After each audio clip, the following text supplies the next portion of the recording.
buenas tardes, buenas noches.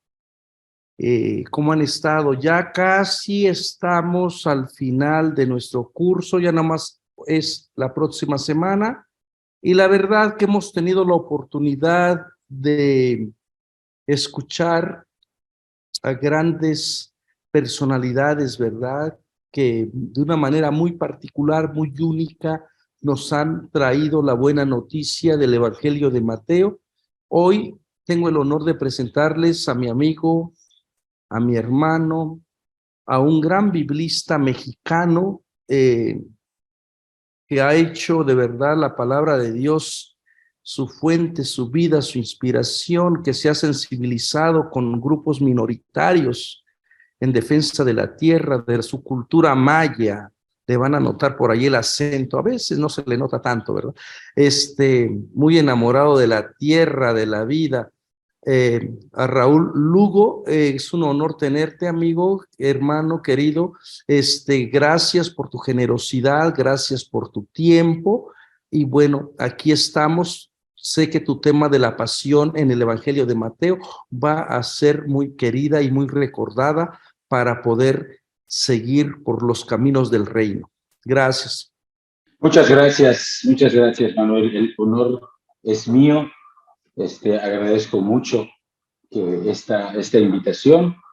Algunos de los que están aquí probablemente estuvieron también el año pasado, que el curso fue todo sobre San Lucas, en esta ocasión sobre San Mateo, pero yo he asumido el año pasado también la pasión de Lucas y hoy quiero acercarme al relato de la pasión de San Mateo. A eso vamos a dedicarnos un poco hoy. El programa del curso ha sido muy rico, no he podido estar en todas las sesiones, pero he visto el nombre de los temas y me parece que es una cosa, digamos, una muy buena oportunidad de tener un registro bastante amplio del Evangelio de Mateo con estas miradas diversas de las que ya conversábamos antes de iniciar. Muy bien, ahí tenemos, el tema que vamos a tratar es la pasión de Jesús según San Mateo. A veces me avergüenza un poco mis PowerPoints, que son muy elementales, en realidad soy un poco analfabeto cibernético, pero puede servirnos de ayuda, de apoyo para la exposición. Bien, vamos a referirnos al relato de la pasión. Quienes estuvieron el año pasado en la clase sobre la pasión de Jesús según San Lucas, a lo mejor van a escuchar en esta parte introductoria algunas cosas que ya escucharon antes, pero que es importante tener en cuenta cada vez que entramos a uno de los 4 relatos de la pasión que tenemos en el Nuevo Testamento. Lo primero es que la pasión de Jesús son estos capítulos de cada uno de los 4 evangelios que se concentran en la narración de los sufrimientos de Jesús y su muerte a partir, digamos, desde la aprehensión de Jesús hasta su sepultura, y que ocupan en casi todos los evangelios prácticamente 2 capítulos, cada uno en la tradición más antigua de Marcos, los capítulos 14 y 15, en el caso de nuestro evangelio de Mateo, los capítulos 26 y 27, y así cada uno de los evangelios hacia el final tiene los capítulos de la pasión.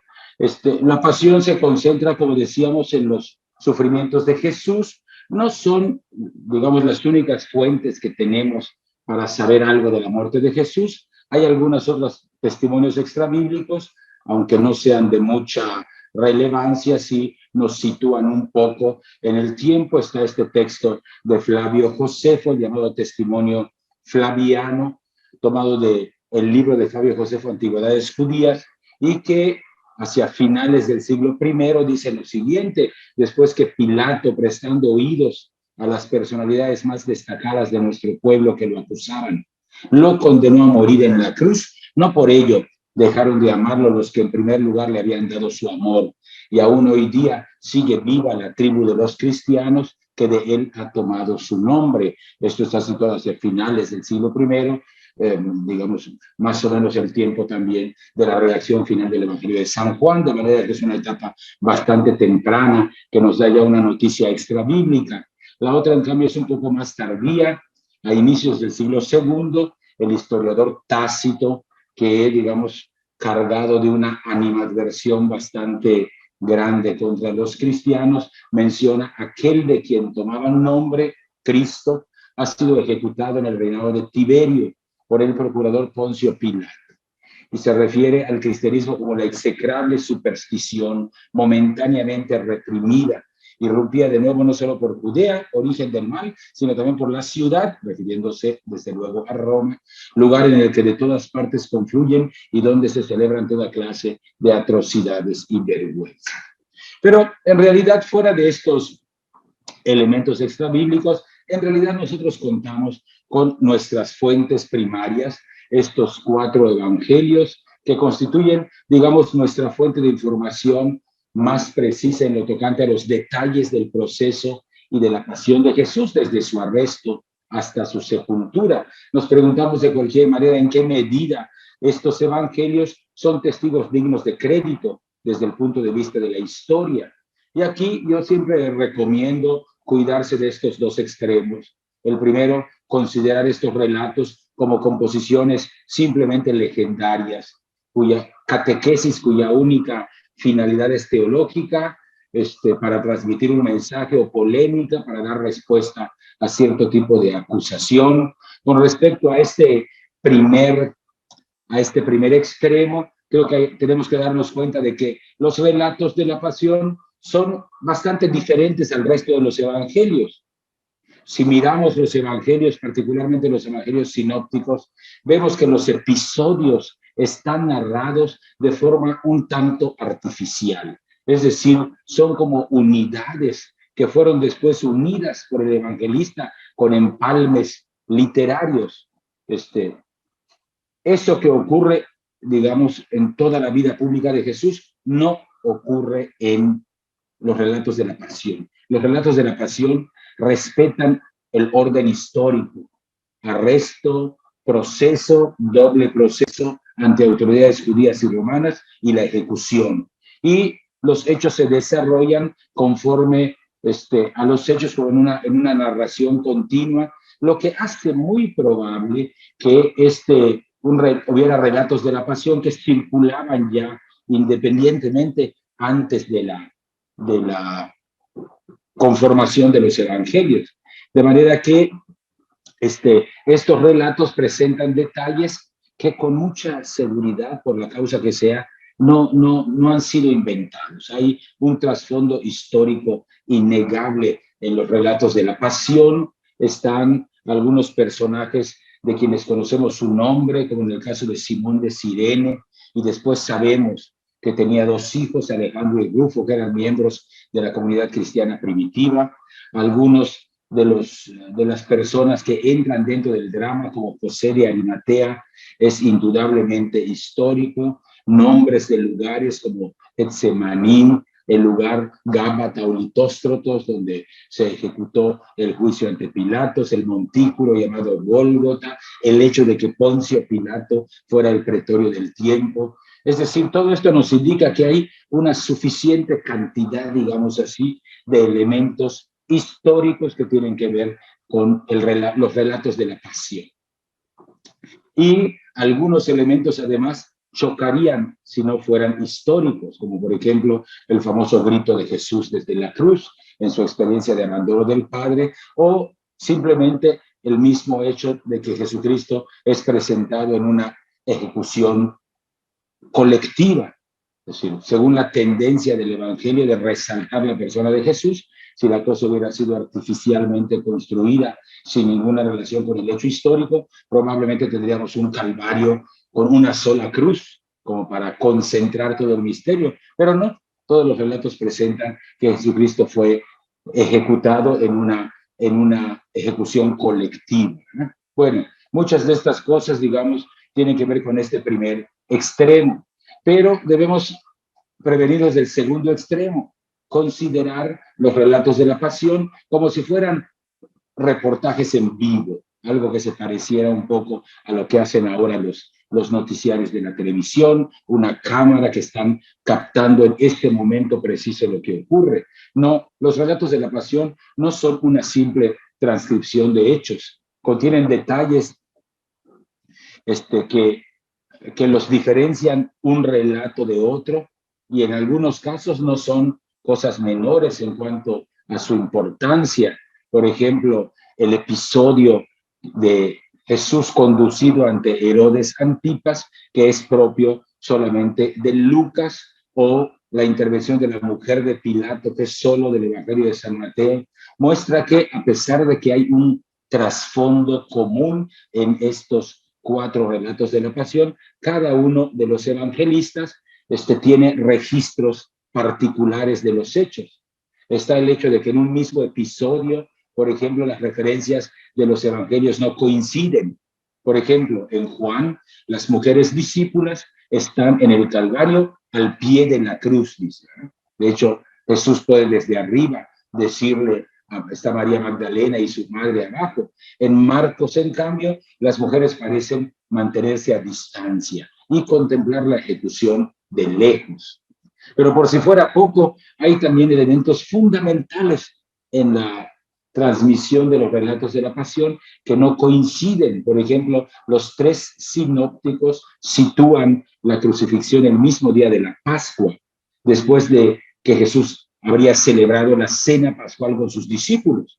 Pero San Juan nos dice, afirma con toda claridad que la muerte y la sepultura misma de Jesús se realizó al comienzo de la fiesta, es decir, antes de que iniciara la fiesta pascual. Así que estas variantes no son producto, digamos así, pues de narradores fantasiosos. Algunos pueden proporcionar una información más directa de la que disponen los otros evangelistas, y generalmente estamos de acuerdo en que el Evangelio de Juan, aunque es el Evangelio más específicamente teológico y redacta desde una óptica y un propósito, sin embargo, contiene también muchos elementos propiamente históricos. Pero esto, digamos, nos sitúa en un ambiente en el que no podemos ceder a ninguno de los dos extremos. Ni son relatos totalmente inventados, como si fuera una especie de alegoría, sino, digamos, ni son tampoco reportajes en vivo. Nosotros tenemos entonces que ir con mucho tacto en el estudio de estos evangelios. Nosotros decimos que el lugar y la extensión de los relatos de la pasión son excepcionales porque son bastante largos. Y para nosotros, la cruz se ha convertido en una especie de emblema, en un objeto de devoción. Es lo primero que encontramos cuando entramos en alguna iglesia cristiana. Particularmente la tradición católica tiene en sus templos crucifijos siempre muy grandes, y a veces perdemos, digamos, la sensibilidad que a veces nos recuperan algunos niños y niñas cuando, antes de que incluso vayan al catecismo, entran a una iglesia, y ahí lo primero que ven es esto, y se asombran con cierto horror, porque efectivamente lo que tenemos en el centro de nuestros templos es la imagen de un ejecutado, de un mártir, es una persona que ha sido torturada y que está al centro del templo en el que se entra. Así que tenemos que tratar de recuperar un poco esta dimensión de escándalo de la cruz. Por la parte judía, como sabemos, no faltan objeciones ante las pretensiones que a través de sus discípulos pregonaba el crucificado. Para el conjunto de los judíos, reconocer a Jesús como Mesías, como Hijo de Dios, era efectivamente cometer un acto de impiedad.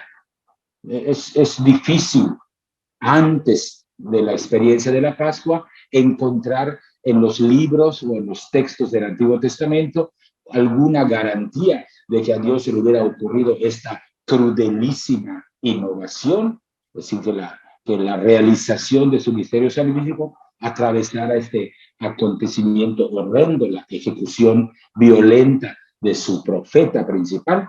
Y por parte pagana también un mensajero, una representación de la divinidad que muriera de esa manera tan ignominiosa como la de los esclavos, pretendiendo decir que con esto ilumina al mundo. Estos griegos tan aficionados a la razón y a la filosofía miraban la cruz como una especie de extravagancia venida de algún pueblo ignorante del Oriente. Pero los evangelios están escritos sobre todo para las comunidades cristianas del inicio, con la intención de comprender, de justificar lo que a primera vista se revelaba como inaceptable. Y esto quiere decir que a ningún evangelista de los que tenemos en el Nuevo Testamento se le hubiera ocurrido, por ejemplo, la idea de excluir la venganza o el horror, a pesar de que dudaron en recalcarlos, porque digamos, la flagelación y la crucifixión son menciones, digamos, bastante pasajeras. O sea, los evangelios sinópticos, afortunadamente, no equivalen a la película de Mel Gibson, que es tan detallada en todos los sufrimientos, ¿verdad? No, son bastante sobrios, porque lo que quisieron hacer primeramente es mostrar a la luz de la resurrección que aquel que sufría semejante suplicio no era un simple juguete de una ciega fatalidad, sino que Jesús mismo había previsto la posibilidad al menos de este resultado terreno a través de su ministerio. Ya ven ustedes que hay estos textos conocidos como los anuncios de la pasión, 3 momentos en que Jesús avisora delante de sus discípulos que las cosas se ponen como decía el chavo, color de hormiga, y que está ya cerca un momento en el que va a tener que enfrentar a las autoridades religiosas y políticas de su época. Y los evangelios tratan de mostrar cómo Jesús, lejos de simplemente sufrir la pasión, la asume de manera magistral, porque se da cuenta en esa entrega de la vida, se da el cumplimiento de la voluntad de Dios, ¿no? Hay más todavía. A lo largo del propio relato de la pasión, todos los esfuerzos se despliegan para mostrar que estos acontecimientos, más que ser signo de un fracaso, incluso, digamos, de un fracaso estrepitoso, obedecen a un plan oculto, como se expresa en las Sagradas Escrituras. Y aquí vamos dándonos cuenta que los relatos de la pasión, por muy testimonio cercano que pueda ser de los sufrimientos de Jesús, son relatos construidos post-pascualmente. Es decir, son relatos construidos después de que Jesús ha muerto y resucitado, y la resurrección y el envío del Espíritu Santo han dado a las primeras comunidades cristianas ojos nuevos para mirar la realidad. Entonces, no es una simple transcripción de los hechos, sino la búsqueda del significado profundo de la muerte de Jesús. Entonces, para esto, particularmente en San Mateo, pero no solamente en San Mateo, también en los demás evangelistas, se usa la argumentación de las Escrituras, es decir, la intención es tratar de mostrar que ya desde antiguo esta manera de morir de Jesús podía ser legítimamente deducida de textos del Antiguo Testamento. Algunas veces, digamos, esta argumentación se realiza cuando menos en 3 posibilidades distintas. Algunas veces son citas explícitas del Antiguo Testamento, que se introducen como el apoyo de un hecho.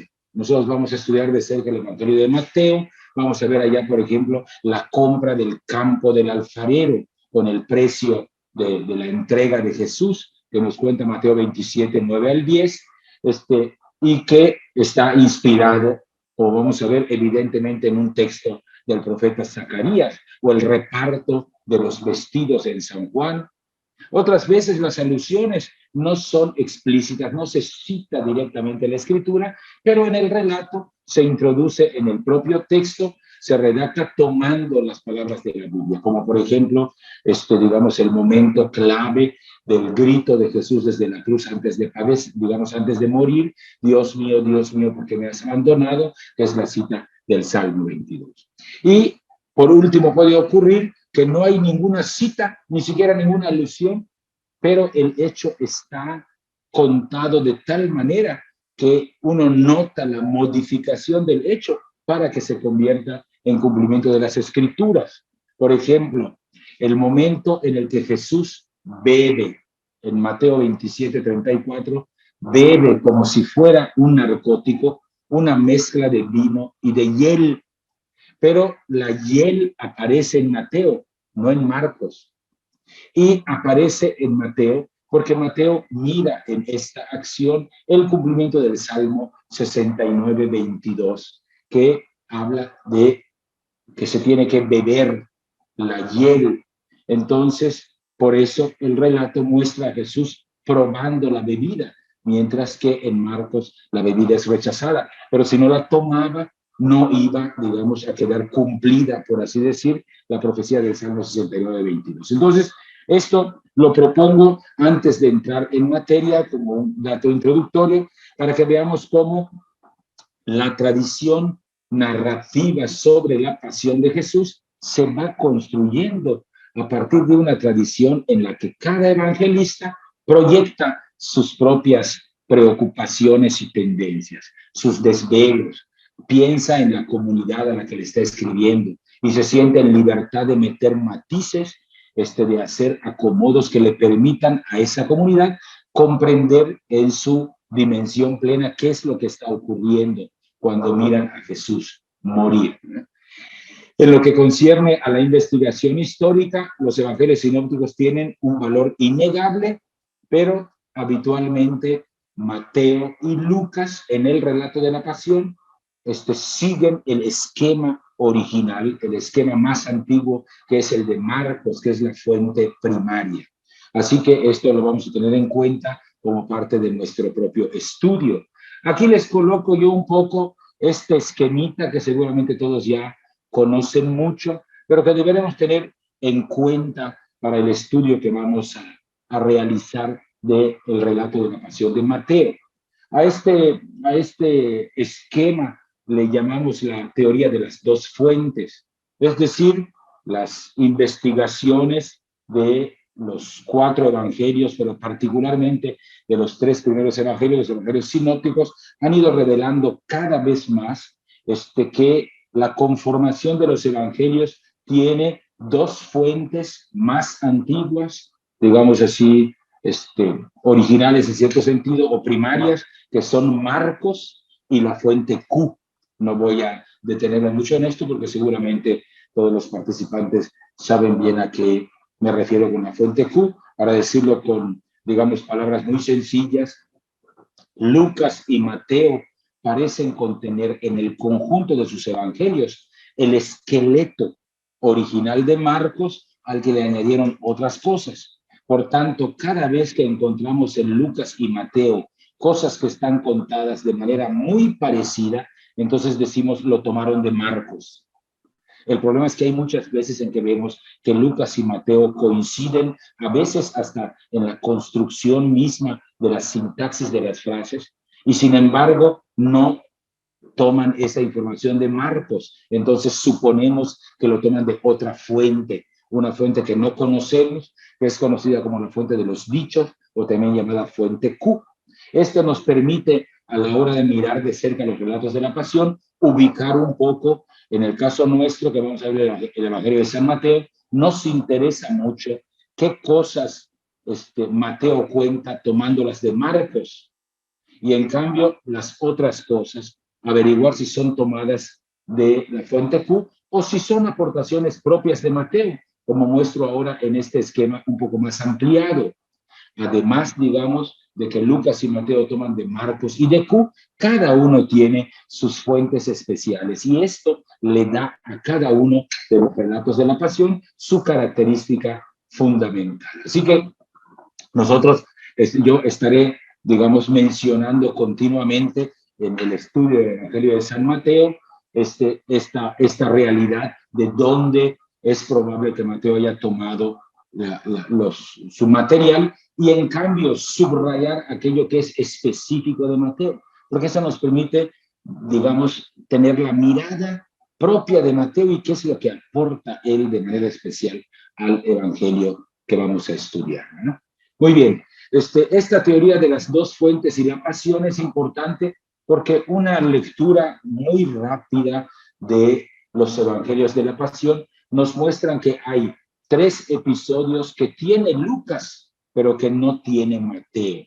Ahí están en la pantalla: la comparecencia de Jesús ante Herodes, el encuentro de Jesús con las mujeres de Jerusalén, camino al Calvario, y el diálogo que los dos ladrones tienen en la cruz, en el que Jesús interviene. Estos tres pasajes son exclusivos de Lucas, no los tiene Mateo ni Marcos. Y también tenemos 3 episodios de Mateo que no están en Marcos ni en Lucas.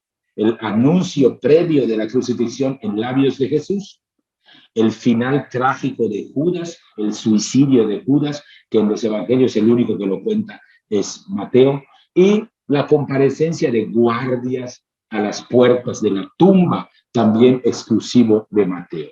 Eso ya son datos de hecho que después van a servirnos para la interpretación, saber que efectivamente se van delineando así los intereses de cada uno de los evangelistas, ¿no?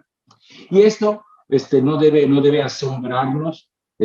Los evangelios son una construcción de las comunidades cristianas primitivas que está basada en la transmisión oral de los hechos, en el trabajo de una multitud muy grande de pequeños escribas, de gente que sabía leer y escribir en el tiempo del Imperio Romano, en el siglo I.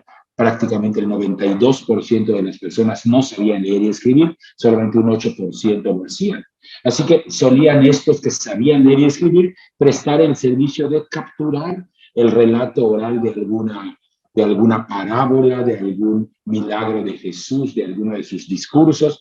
Este conjunto de materiales fueron los que llegaron después a los evangelistas para la construcción de sus evangelios. Así que, por ejemplo, nosotros en la tradición, como sé que hay personas de otras denominaciones, en la tradición católica, en la Semana Santa, nosotros, bueno, en general, en el transcurso de un año, tenemos 2 ocasiones solemnes en que se hace la lectura de toda la pasión de Jesús.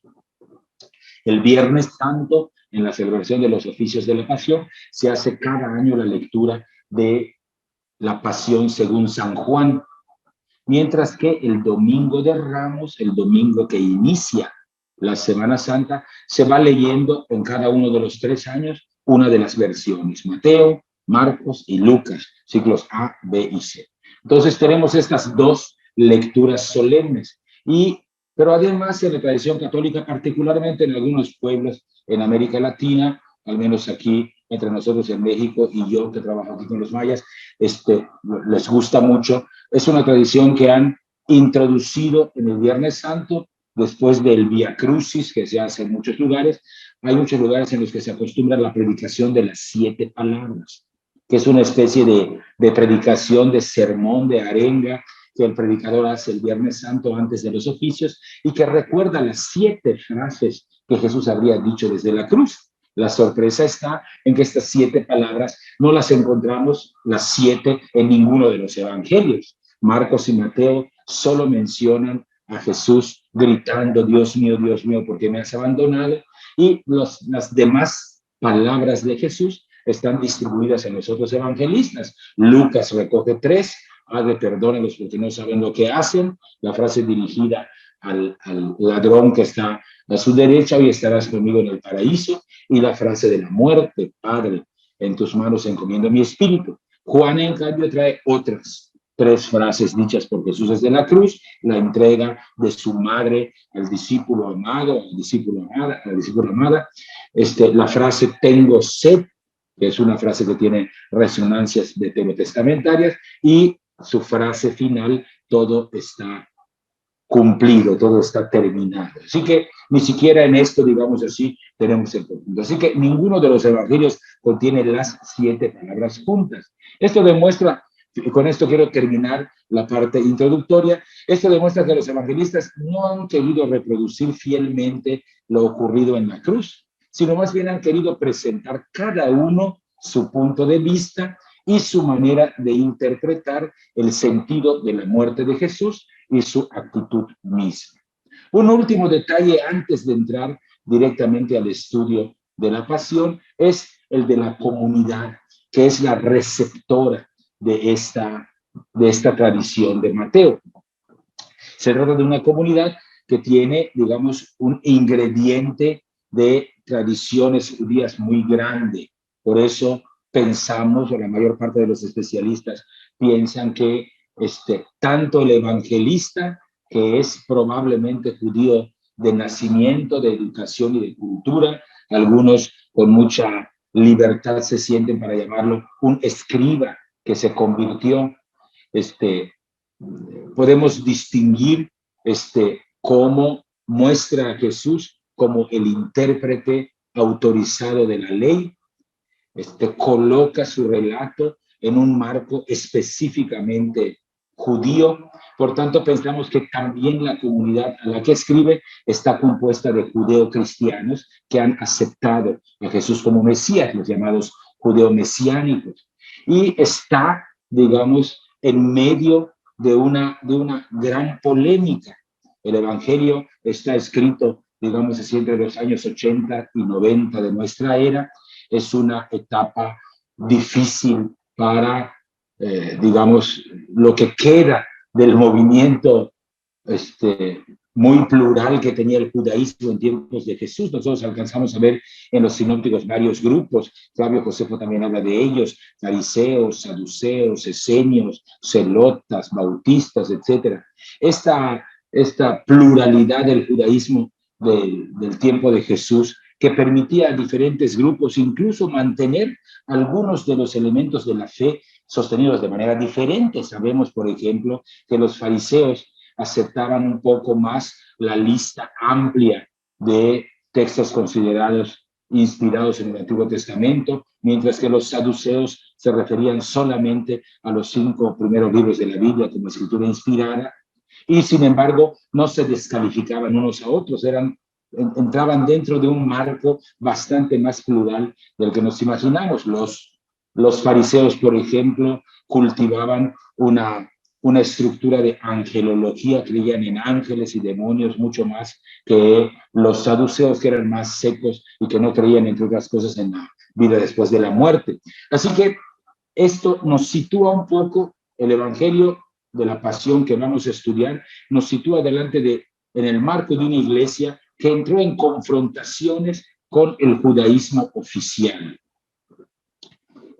Y entró en confrontación con el judaísmo oficial porque, situado el Evangelio después de la destrucción del año 70 de la ciudad de Jerusalén y su templo, eso hace que coloquemos entre digamos, movimiento plural muy amplio que había en el judaísmo del tiempo de Jesús, sobrevivieron prácticamente 2 grandes tendencias, digamos así.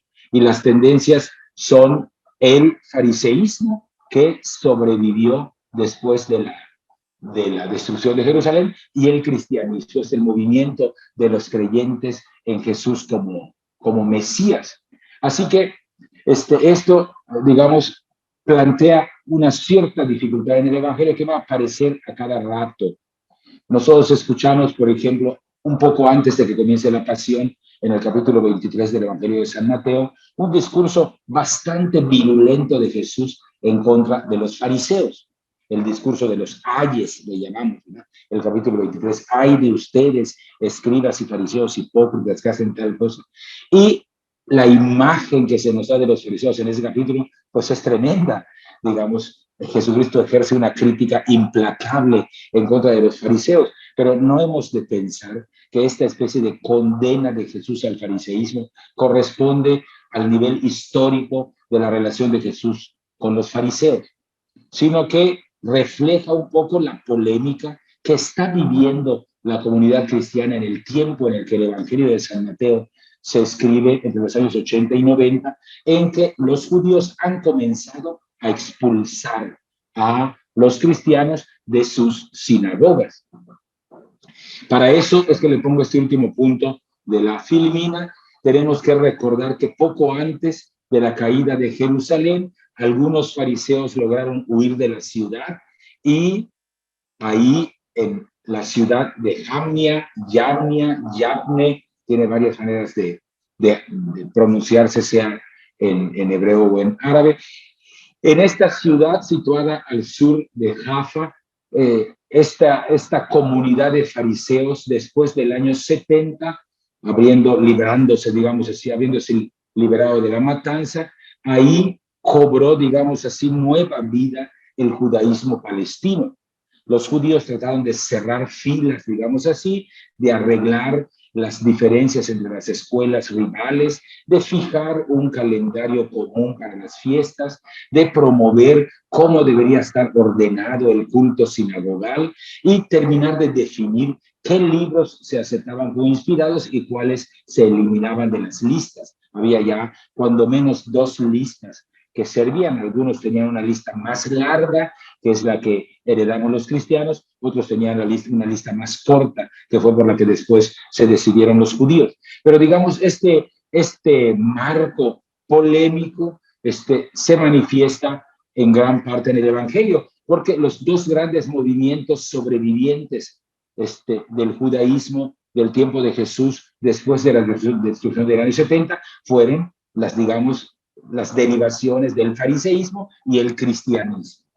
Por eso entonces, para diferenciarse, el fariseísmo se replegó sobre sí mismo, suprimió los libros que no hubieran estado escritos en griego, en hebreo, sino solamente en griego, los quitó de su lista, digamos, hizo un acto público de repulsión de la Biblia de los 70, que es la que usaban los cristianos, e introdujo además algunas oraciones en la práctica devocional de los judíos con la famosa Birkat Haminim, que es una especie de condena, aunque está en el marco de una oración que se llama las 18 bendiciones. En realidad tiene bastante poco de bendición. Dice que los calumniadores no tengan esperanza, que los malévolos sean aniquilados, que tus enemigos sean destruidos, que la fuerza del orgullo quede abatida, rota, humillada. Alabanza a ti, eterno, que destrozas a tus enemigos y derribas a los orgullosos. Esta bendición, que es contra los minim, es decir, contra los herejes, iba dirigida directamente contra aquellos judíos que habiendo profesado a Jesús como Mesías, se habían separado del fariseísmo sobreviviente y se habían unido al cristianismo. Así que, ahora nosotros decimos, es totalmente negativa la actitud del evangelio que vamos a estudiar contra el judaísmo, el fariseísmo de Jamnia. Bueno, sí y no al mismo tiempo. La finalidad del autor no es principalmente polémica. Intenta instruir a la comunidad, guiarla en su vida interna, indicarle sus obligaciones, pero así como critica mucho a los fariseos, critica también a los malos cristianos, con los mismos títulos, con lo que lo hace con los judíos. Con esto quiero decir que a pesar de que el Evangelio de Mateo que estamos estudiando está en un ambiente polémico contra los judíos, también es cierto que todavía permanecen algunos vínculos entre ambos grupos. Bien, con esto terminamos la introducción, que ha sido bastante larga, y entonces vamos a iniciar el estudio directo de los capítulos del Evangelio de la Pasión de San Mateo. Entonces, yo quisiera que todos, en la medida de lo posible, pudieran tener delante o cerca el texto del Evangelio de San Mateo, que abrieran sus Biblias para tener estos dos capítulos, el capítulo 26 y el capítulo 27, delante de sus ojos, de manera que podamos estar viendo las referencias que voy a hacer en el transcurso de la exposición. Lo primero es esta frase, ¿verdad?, que suelen decir las mamás. Bueno, mi mamá lo decía a propósito de mí cuando yo me ordenaron sacerdote. Mi mamá empezó a contar que yo desde chico, cuando fui acólito, jugaba a la misa, es decir, que agarraba yo unas galletas y según parece, contaba ella, junto con mis hermanos, pues hacíamos como que la misa y lógicamente yo era el padre de la misa y mis hermanos eran los acólitos. En realidad yo nunca he podido recordar si es cierta esto que decía mi mamá. Lo que sí es que mi mamá nunca habló de que yo también jugaba fútbol o que yo jugaba béisbol o alguno de los juegos que jugaban los mayas, quimboma o alguna cosa, porque no le interesaba a mi mamá. Mi mamá no estaba haciendo un recuento de lo que jugaba yo, sino buscando una relación entre mi vocación sacerdotal y mi infancia. Bueno, el Evangelio de San Mateo obra un poco así. Además de los anuncios de la pasión, ya desde el mismo relato de la infancia de Jesús, ya el evangelista menciona algunas cosas que van apuntando hacia el misterio de la pasión. Se acordarán ustedes que ya en el relato, después del relato de los magos, cuando la vida del niño está amenazada, un ángel le anuncia a José: Herodes va a buscar al niño para matarlo. Ese mismo ángel le va a asegurar, después de que Herodes muere, han muerto los que buscaban matar al niño.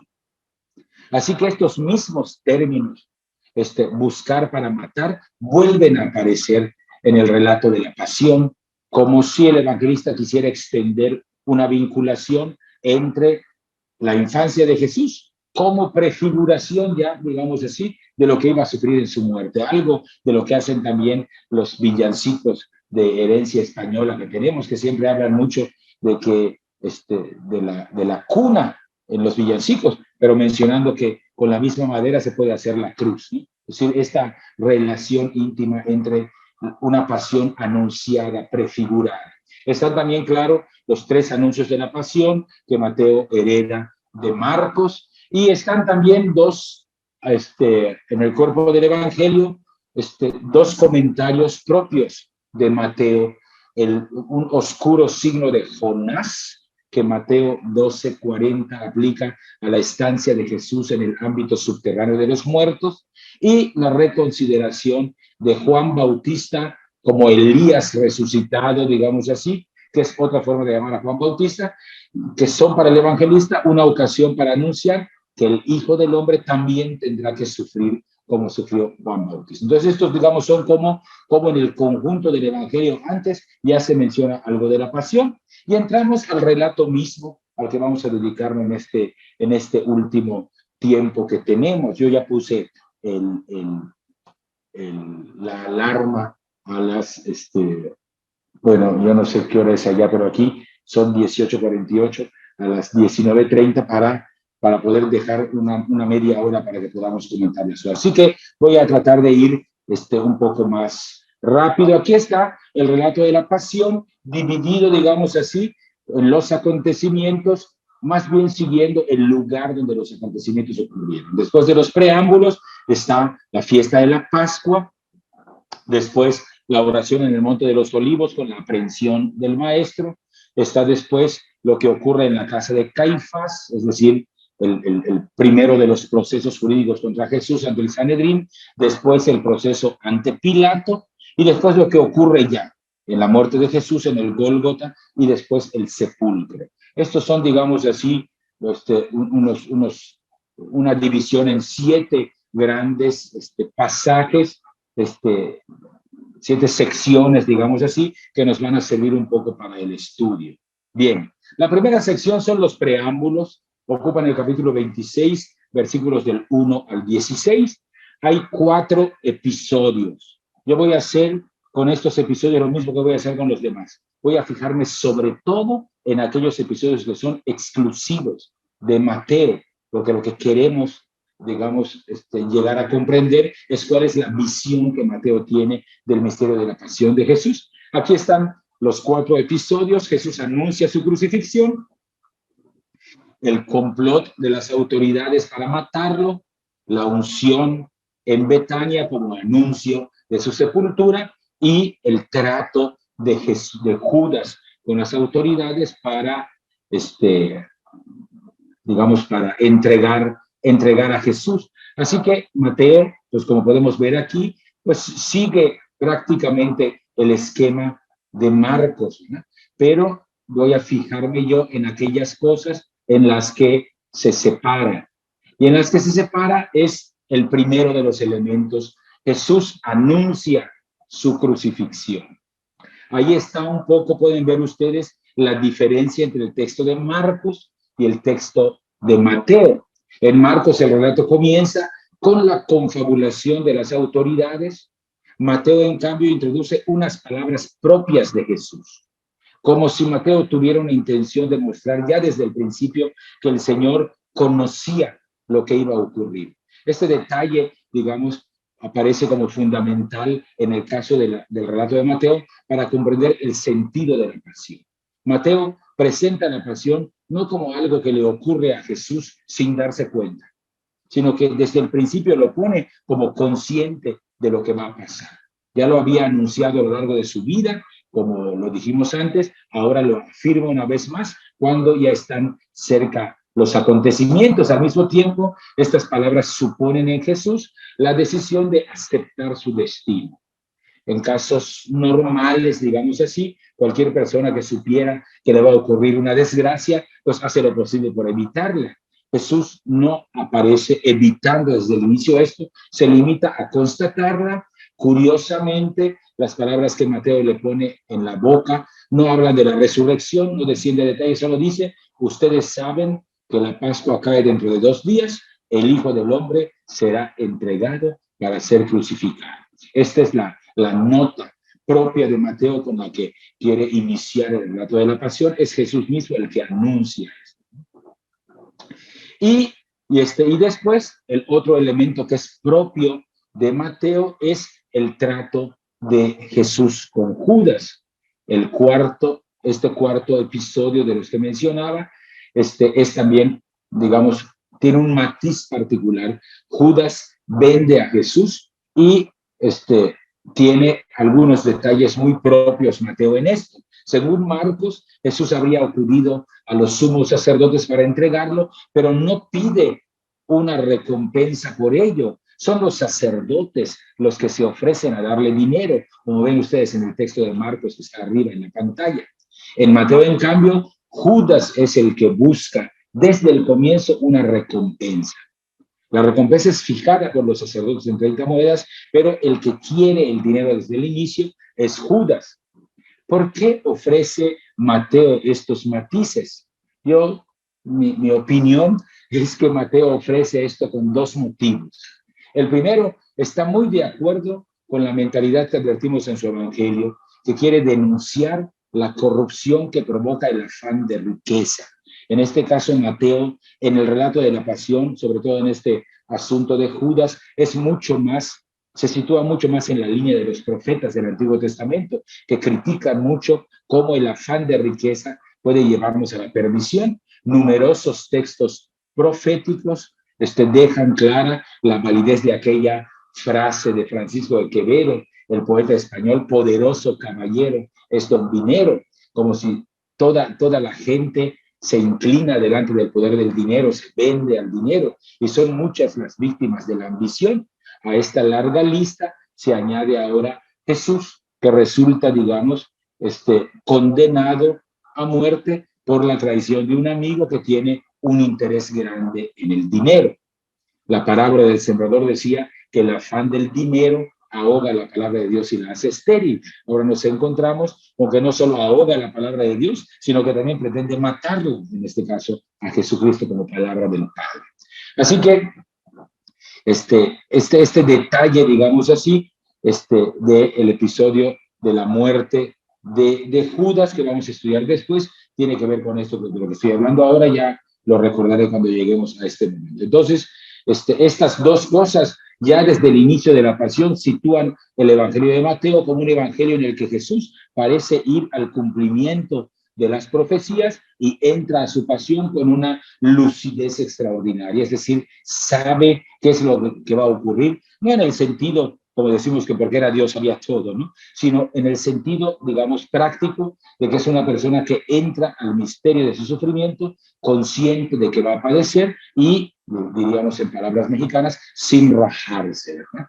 Bien, después viene la celebración de la Pascua, este segundo momento, capítulo 26, versículos del 17 al 29, y tiene 3 episodios esta sección: los preparativos para la Pascua, el anuncio de la traición de Judas y la institución de la Eucaristía.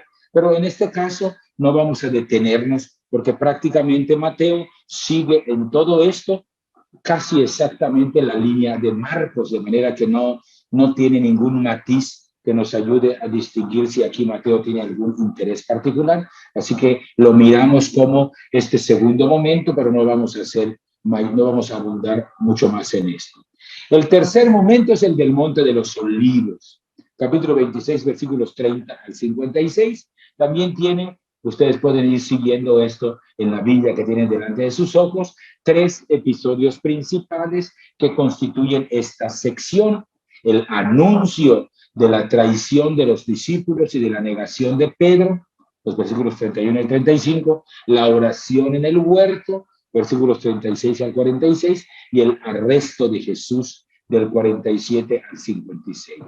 Es en realidad el segundo episodio, la oración del huerto, donde Mateo sigue a Marcos con cambios verdaderamente muy pequeños. En realidad, en esta sección de la oración del huerto es casi sigue en todo a Marcos.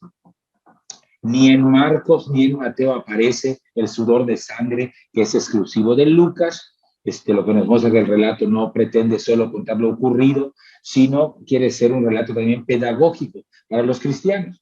En el conjunto del Evangelio, donde raras veces se habla de los sentimientos de Jesús, llama la atención la insistencia del relato en este aspecto. Es el único momento en el que se dice que Jesús se llena de tristeza y de angustia. Y esto es reconocido por el mismo Jesús. En este momento no hay una huida ni física ni psicológica, sino el refugio en la oración. Marcos dice que Jesús oró en 3 ocasiones, interrumpidas por un diálogo con Pedro, pero solo en el primer caso pone palabras en boca de Jesús. Mateo, en cambio, nos indica el contenido de estos 2 primeros momentos de una manera particular. Lo que quería hacer, digamos, énfasis en esto es que Marcos tiene también la oración del huerto, tiene también una oración de Jesús pronunciada por él, pero es solo Mateo el que tiene la oración 2 veces en estos ires y venires que hace hacia los discípulos. Y decía yo que ya este matiz es interesante porque para Mateo, Jesús parece haber pasado por un proceso interno dentro de la oración en el huerto. De manera que la primera oración, Jesús parece todavía entrever la posibilidad de verse libre de la muerte, porque está pidiendo, si es posible, que se aparte de mí esta copa. Mientras que en la segunda ocasión, si no es posible que esta copa pase sin que la beba, muestra que en un segundo momento de la oración, Jesús va llegando cada vez más a la convicción de que no cabe otra posibilidad, otra solución, y en ambos momentos lo que importa, lo que domina, digamos, el relato, es la aceptación de la voluntad de Dios. No se haga lo que yo quiero, sino lo que quieres tú. Una actitud, decía yo, que empalma perfectamente con la tercera petición del Padre Nuestro que Jesús mismo enseña en Mateo 6, hágase tu voluntad, como si Jesús estuviera viviendo en vivo y a todo color, digamos así, en qué consiste hacer la voluntad del Padre. Muchos de los relatos de los matices mateanos de la pasión van a ser un poco referencia también al Sermón de la Montaña. Recuerdan ustedes que Jesús había enseñado en el Sermón de la Montaña: pidan y se les va a dar, busquen y van a hallar, llamen y se les va a abrir. Y dice: si ustedes que son malos dan cosas buenas a los hijos, cuánto más su Padre del cielo. Pero estas palabras corren el riesgo de ser malinterpretadas, como que pensando que Dios nos va a dar todo lo bueno que le pidamos, pero somos nosotros los que decidimos qué es lo bueno y qué no es lo bueno. La oración de Jesús en el huerto parece enseñarnos a descubrir algo bueno detrás de lo que aparentemente es absurdo, como el sufrimiento y la muerte. Es decir, Mateo va apuntando, digamos así, a este misterio que es muchas veces incomprensible, el de una voluntad de Dios que no encaja fácilmente con nuestros gustos, ni siquiera, como parece por la oración, con los gustos de Jesús. Pero tengamos cuidado. Esto no debe llevarnos a la idea de este Dios cruel que, como si su voluntad fuera complacerse en el sufrimiento y en la muerte de Jesús. La verdad es muy distinta. No se trata de que Dios se complazca en el sufrimiento y en la muerte de Jesús, sino como el Evangelio quiere transmitirnos la manera como Jesús se identifica plenamente con el destino humano. Sufrimiento y muerte son hechos inevitables en la vida humana. Todos, en mayor o menor medida, sufrimos y tenemos que pasar por la copa, por el trago de la muerte. En estas circunstancias nos muestra a Jesús pasando por nuestra propia experiencia, como para comprendernos plenamente. No habría posibilidad de sentirnos plenamente identificados con nuestro Maestro si Él no hubiera enfrentado la muerte. Solo en este sentido es que podemos decir que la muerte de Cristo es voluntad de Dios. No en el sentido de que él quiera la muerte del hijo, sino que Jesús puede encontrar en este enfrentamiento con las autoridades políticas y religiosas de su tiempo el cumplimiento de su propia misión de testigo del Padre. Y el tercer episodio de esta sección es el arresto de Jesús. También sigue de cerca a Marcos, a excepción de los versos 52 al 54 que están allá en la pantalla y que son exclusivos de Mateo. La escena es conocida, Judas se presenta con los guardias, da la contraseña, da el beso, al que Jesús responde en Mateo con unas palabras, digamos, bastante ambiguas, allá en los versículos 52 y 54 del capítulo 26.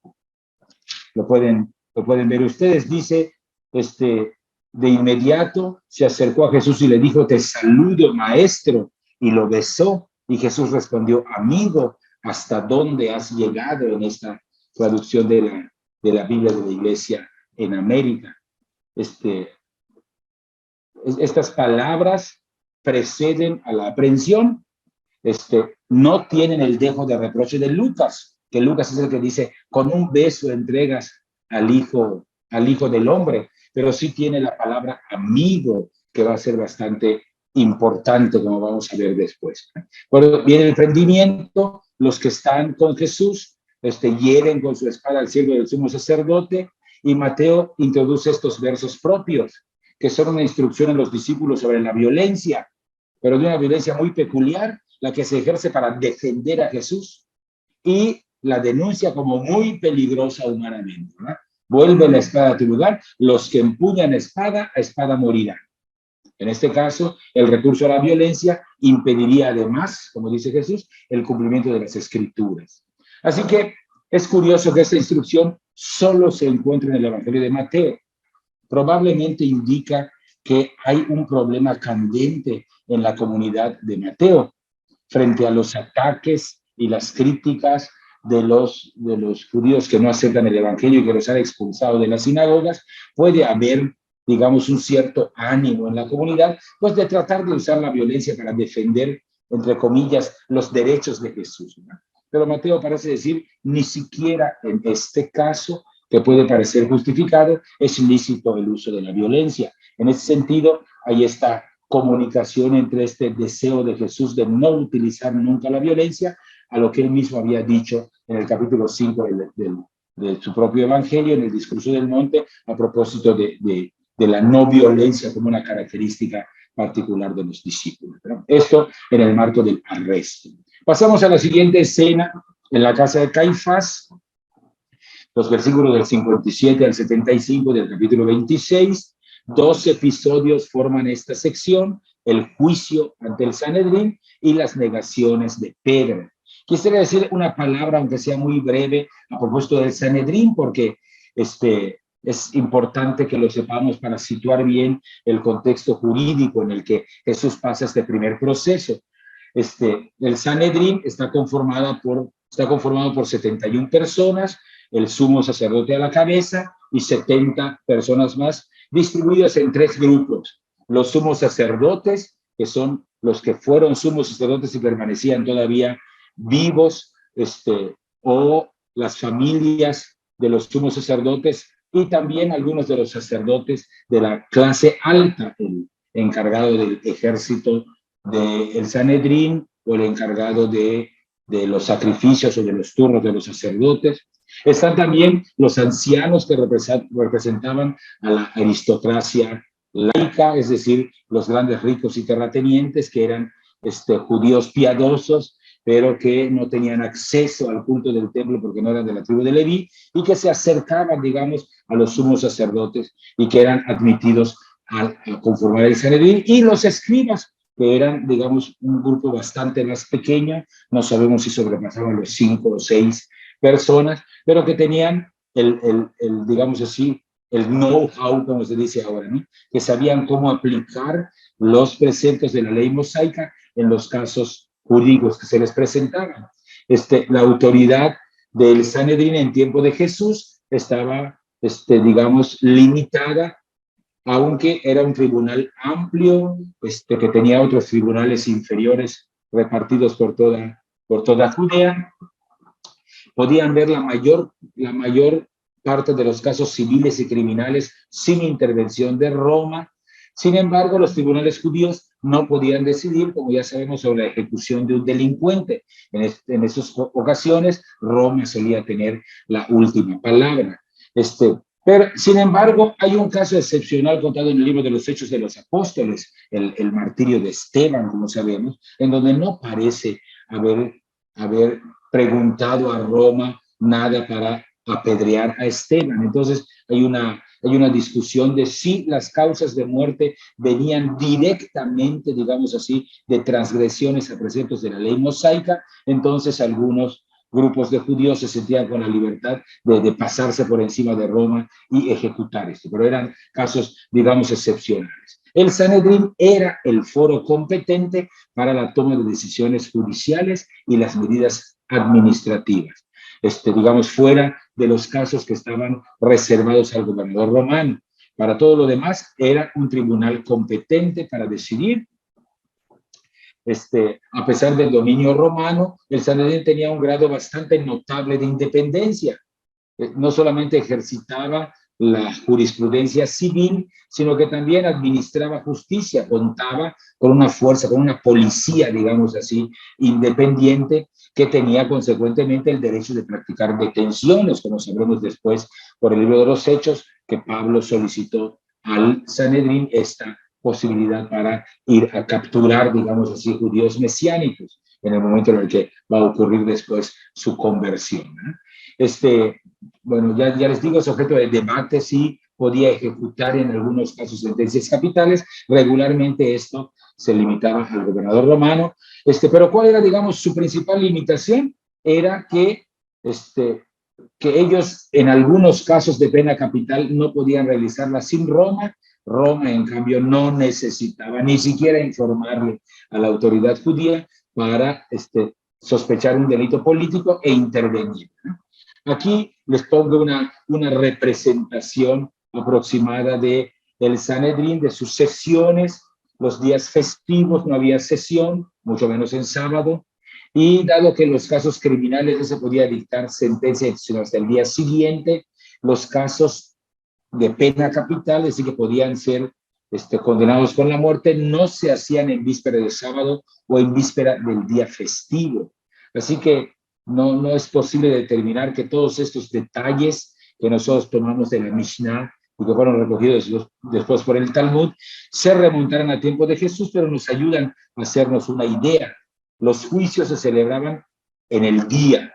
Por tanto, es posible que este proceso de Jesús, como nos cuentan los evangelios de la Pasión, fuera una especie de investigación preliminar que tuviera que ratificarse cuando llegara la mañana siguiente. Los miembros sentados en semicírculos, los dos secretarios del tribunal, que se ponían a los lados, al frente, digamos, de los que juzgaban, y delante, digamos, por detrás de el acusado, que debía adoptar una postura humilde. La Mishnah menciona incluso cómo debían ir vestidos, que debían llevar ropa color oscuro y el cabello suelto. Si los casos podían implicar pena de muerte, se prescribían algunas formas especiales, cómo tenía que argumentar la defensa, debía haber un alegato de acusación, y nadie que hubiera hablado en favor del acusado podía pronunciarse luego en su contra, aunque lo contrario estaba permitido. Es decir, que la ley favorecía no terminar condenando al reo, darle todas las posibilidades, ¿no?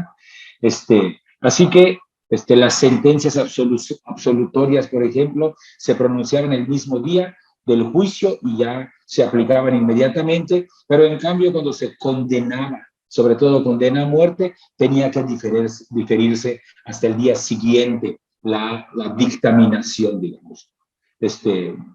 Bueno, hay también algunos detalles sobre qué tipo de mayoría se necesitaba, pero son detalles que no nos interesan por el momento.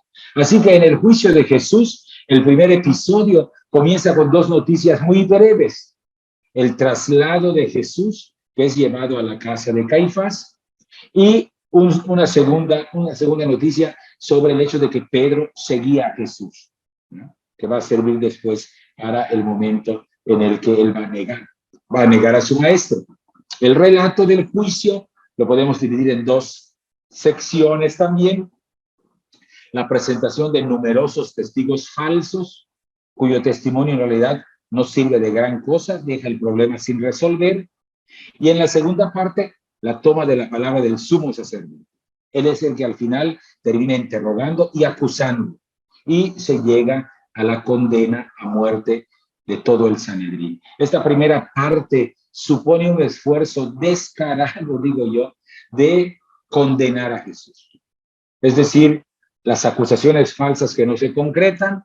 Hay incluso dos testigos que mencionan: este ha dicho que puede derribar el santuario y reconstruirlo en 3 días. Es posible que estas palabras o palabras parecidas hubieran sido pronunciadas por Jesús durante algún momento de su vida, porque es común en los relatos de la pasión que una de las acusaciones tiene que ver con el templo. O sea, hay un enfrentamiento de Jesús no solo con las autoridades romanas que lo están juzgando, sino con la estructura, digamos así, de administración de justicia que se realiza en el templo.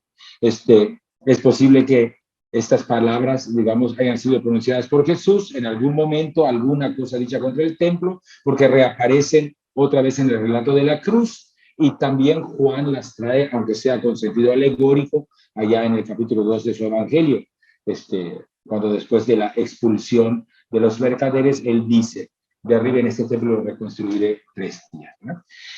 Para una persona normal, digamos así, para un tribunal que no fuera específicamente religioso, estas cosas seguramente hubieran servido para acusar a Jesús, pero de loco. Como de hecho en la tradición de Juan se ríen un poco: 46 años llevamos con este templo, ¿cómo lo va a destruir y a reconstruir en tan poco tiempo? Sin embargo, este tribunal es un tribunal específicamente religioso, que ve en esto algo más grave que la locura, ve la pretensión de atribuirse a Jesús una autoridad y un poder divino. Esto es lo que hace que Caifás, digamos así, lo denuncie en su formulación. Es más claro todavía en la versión de Marcos, pero digamos, en vez de estas acusaciones, Mateo pone de relieve el silencio de Jesús. Incluso cuando Caifás lo invita a defenderse, Jesús es la imagen, digamos, del siervo de Yahvé, del segundo Isaías en el capítulo 53. Como oveja enmudecía y no abría la boca. Y entonces Caifás toma las riendas del juicio, lanza la pregunta cargada de matices políticos. Tenemos que hay este historiador judío del siglo XX, Joseph Klausner, que dice: el hecho de que Caifás fuera sumo sacerdote durante cerca de 18 años, mientras que sus predecesores no habían estado más de un año, muchos de ellos, prueba que Caifás era un hábil diplomático, que conocía bien la manera de manejar tanto al pueblo como al gobernador romano. Así que un hombre de este tipo, del tipo de Caifás, temía sin duda a un nuevo Mesías. Los saduceos en general no tenían simpatías por cualquier idea mesiánica, porque pues, tenían, digamos, un contubernio grande con el Imperio Romano y les parecía que eran cosas que podían perturbar el orden público. Así que la pregunta de Caifás la introduce Mateo de manera muy solemne: te exijo bajo juramento en nombre de Dios que nos digas si tú eres el Mesías, el Hijo de Dios, ¿verdad? Entonces, la respuesta de Jesús es ambigua. Mientras Marcos pone en boca de Jesús las palabras yo soy, Mateo solo dice tú lo has dicho. Y cuando Jesús sigue hablando sobre el Hijo del Hombre, lo hace en Mateo en tercera persona, sin identificarse expresamente con este personaje. Pero ya notamos aquí que Caifás capta la intención profunda de las palabras de Jesús, y entonces es que lo acusa de blasfemia. En el fondo, pues tenemos que reconocer un poco que las pretensiones de Jesús eran fácilmente clasificables como blasfemias, porque los oídos judíos ortodoxos no veían que pudiera haber ninguna conexión entre la dignidad mesiánica que quería atribuirse y este sujeto, digamos, más o menos insignificante que estaba siendo sometido a juicio. Así que a la condena a muerte de Jesús en este pasaje sigue las burlas de Jesús en tres escenas, digamos así, que representan este tema. Ya Jesús ha sido, digamos, condenado por Caifás, y entonces es que nosotros podemos encontrar en el texto del relato de Mateo la profundidad, digamos así, de las burlas que continúan. Hay tres burlas en tres escenas distintas, aunque yo corro un poco el riesgo de adelantarme un poco. Hay burlas después de la condena del Sanedrín, después va a haber un segundo episodio de burlas, después de que Pilato lo condena a muerte, y habrá un tercer episodio de burlas en la misma cruz de Jesús, ¿verdad? Hecho por los funcionarios judíos que presenciaban la ejecución. Esta insistencia mateana en el sufrimiento moral más que en el físico puede corresponder un poco a que el Evangelio tiene como objetivo también atender a la situación de los primeros cristianos, en donde la expulsión de las sinagogas era la acción máxima de persecución e iba casi siempre unida a insultos y burlas que podían constituir un problema tan real de violencia como los sufrimientos físicos. Así que Mateo, modificando un poco a Marcos, da a entender que todos los miembros del Sanedrín habrían participado en esta burla, escupiéndole en la cara de Jesús, golpeándolo, y está también en Jesús condenado por sus pretensiones mesiánicas, ¿verdad? Por eso le dicen, adivina quién te ha pegado, etc. Conviene, digamos aquí, a lo mejor detenernos un poco en algo sobre las irregularidades que notamos, tres asuntos polémicos en este juicio delante del Sanedrín. Hay algunos asuntos polémicos. La sesión se celebra de noche, como sabemos. No parece haber ningún abogado defensor y la condena parece estar decidida de antemano. Se dice que intervienen muchos falsos testigos y la condena a muerte se emite también sin esperar el día siguiente. Ya decíamos que la Mishnah sostiene que cuando eran casos que no implicaran pena de muerte, se condenaba o se absolvía el mismo día, pero cuando era una cosa grave, regularmente se dejaba reposar y hasta el día siguiente se daba, como dándole a los jueces la posibilidad de considerar otros aspectos del mismo asunto. Algunos de estos problemas se resolverían considerando que la sesión nocturna sería una especie de vista previa de la causa, que la auténtica reunión hubiera tenido lugar al día siguiente en la mañana. Hay una cierta discusión con esto por el asunto de cómo situar el horario de la pasión, de la celebración de la última cena, del proceso regular, pero digamos, es solo para darnos cuenta de que hay algunos asuntos polémicos dentro de esta misma narración de Mateo delante del Sanedrín. Otro asunto es el de las causas de la condena, si son causas religiosas, la blasfemia, o son causas políticas, su pretensión real.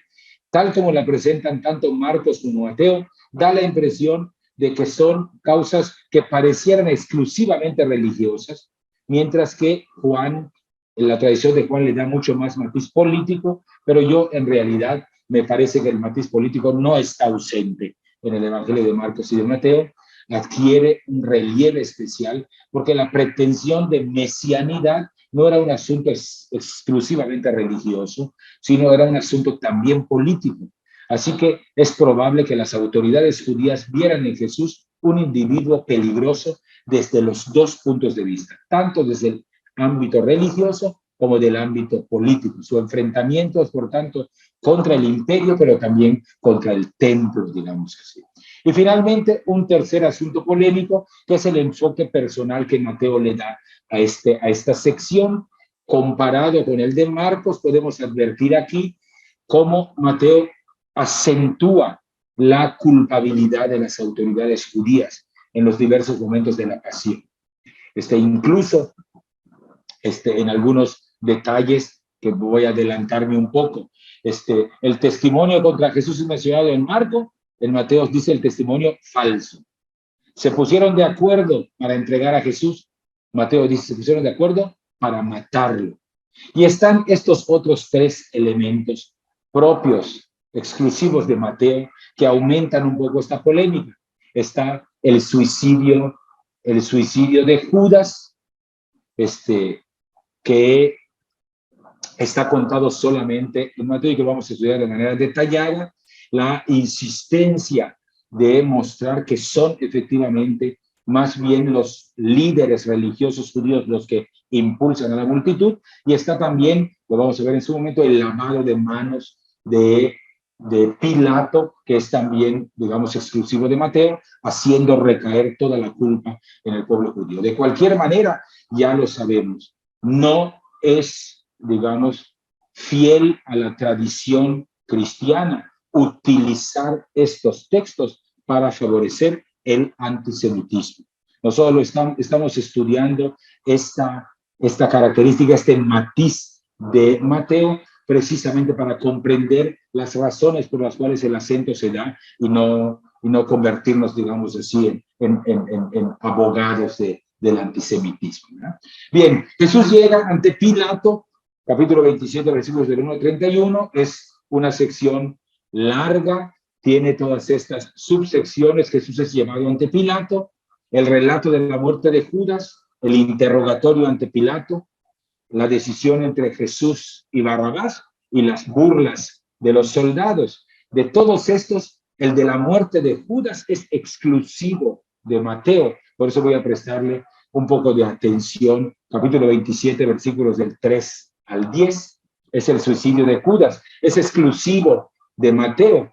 Y hay cuatro cosas que quiere subrayar el evangelista. La inocencia de Jesús, que es reconocida por el mismo Judas, que lo ha traicionado. La tragedia propia de Judas, que termina, como sabemos, ahorcándose. El cinismo de los sacerdotes, que no se andan con escrúpulos al condenar a un inocente, pero sí son muy escrupulosos sobre cómo deben emplear el dinero, si lo aceptan en el tesoro del templo o no. Y finalmente, el cumplimiento de una profecía, el de la compra del campo del alfarero. Desde un punto de vista histórico, resulta un poco difícil admitir que esto ocurriese en el momento en el que lo sitúa Mateo, cuando los sumos sacerdotes y los escribas han llevado a Jesús ante Pilato.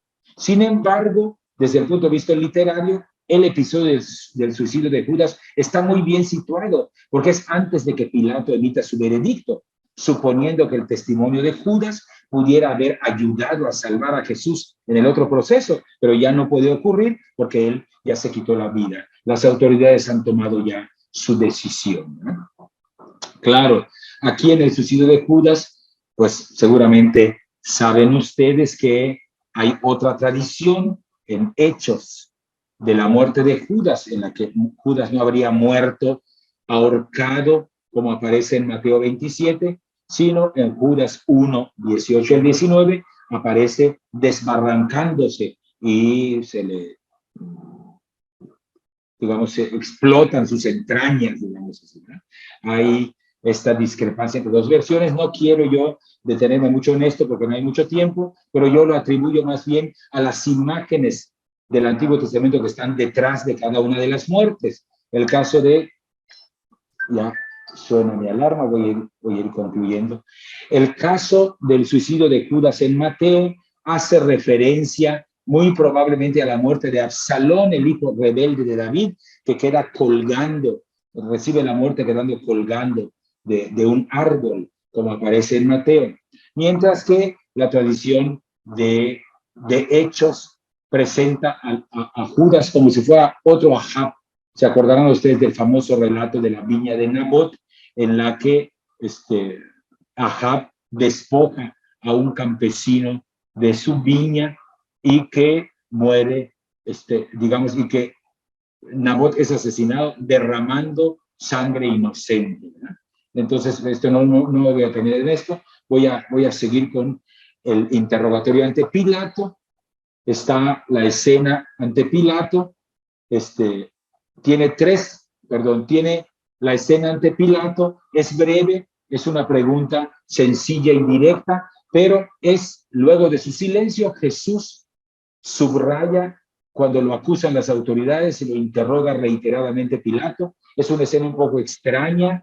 Hay el deseo de Pilato de actuar con justicia, tiene paciencia con un reo que parece no ayudar gran cosa con su silencio. Mateo ofrecerá más adelante la explicación de que Pilato sabía que se lo habían entregado por envidia en el versículo 18, pero aún en esta hipótesis, su actitud en una persona como Pilato, que es famosa por las injusticias que cometió, solo se explica en el deseo de llevar un poco la contraria de las autoridades, ¿verdad? La perspectiva de Mateo insiste en culpar a las autoridades judías, exculpando, digamos, un poco a Pilato, ¿verdad? Y pasamos a la sección del Calvario, capítulo 27, versículos 32 a 61. Están estas referencias a Jesús como Hijo de Dios, propias de Mateo.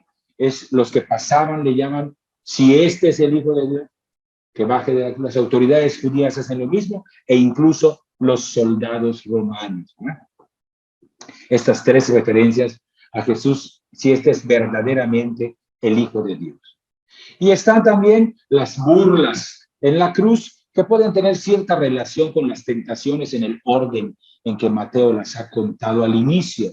Si eres el Hijo de Dios, así le había dicho Satanás, si eres el Hijo de Dios, convierte estas piedras en pan, etc. Digamos, este episodio de las burlas a mí me parece fundamental porque muestra mucho esta impresión. La gente que presencia el espectáculo, incluso los ladrones, se burlan de Jesús, pero el episodio de Mateo se puede leer en relación con las tentaciones de Jesús, que son paralelas al comienzo de su vida.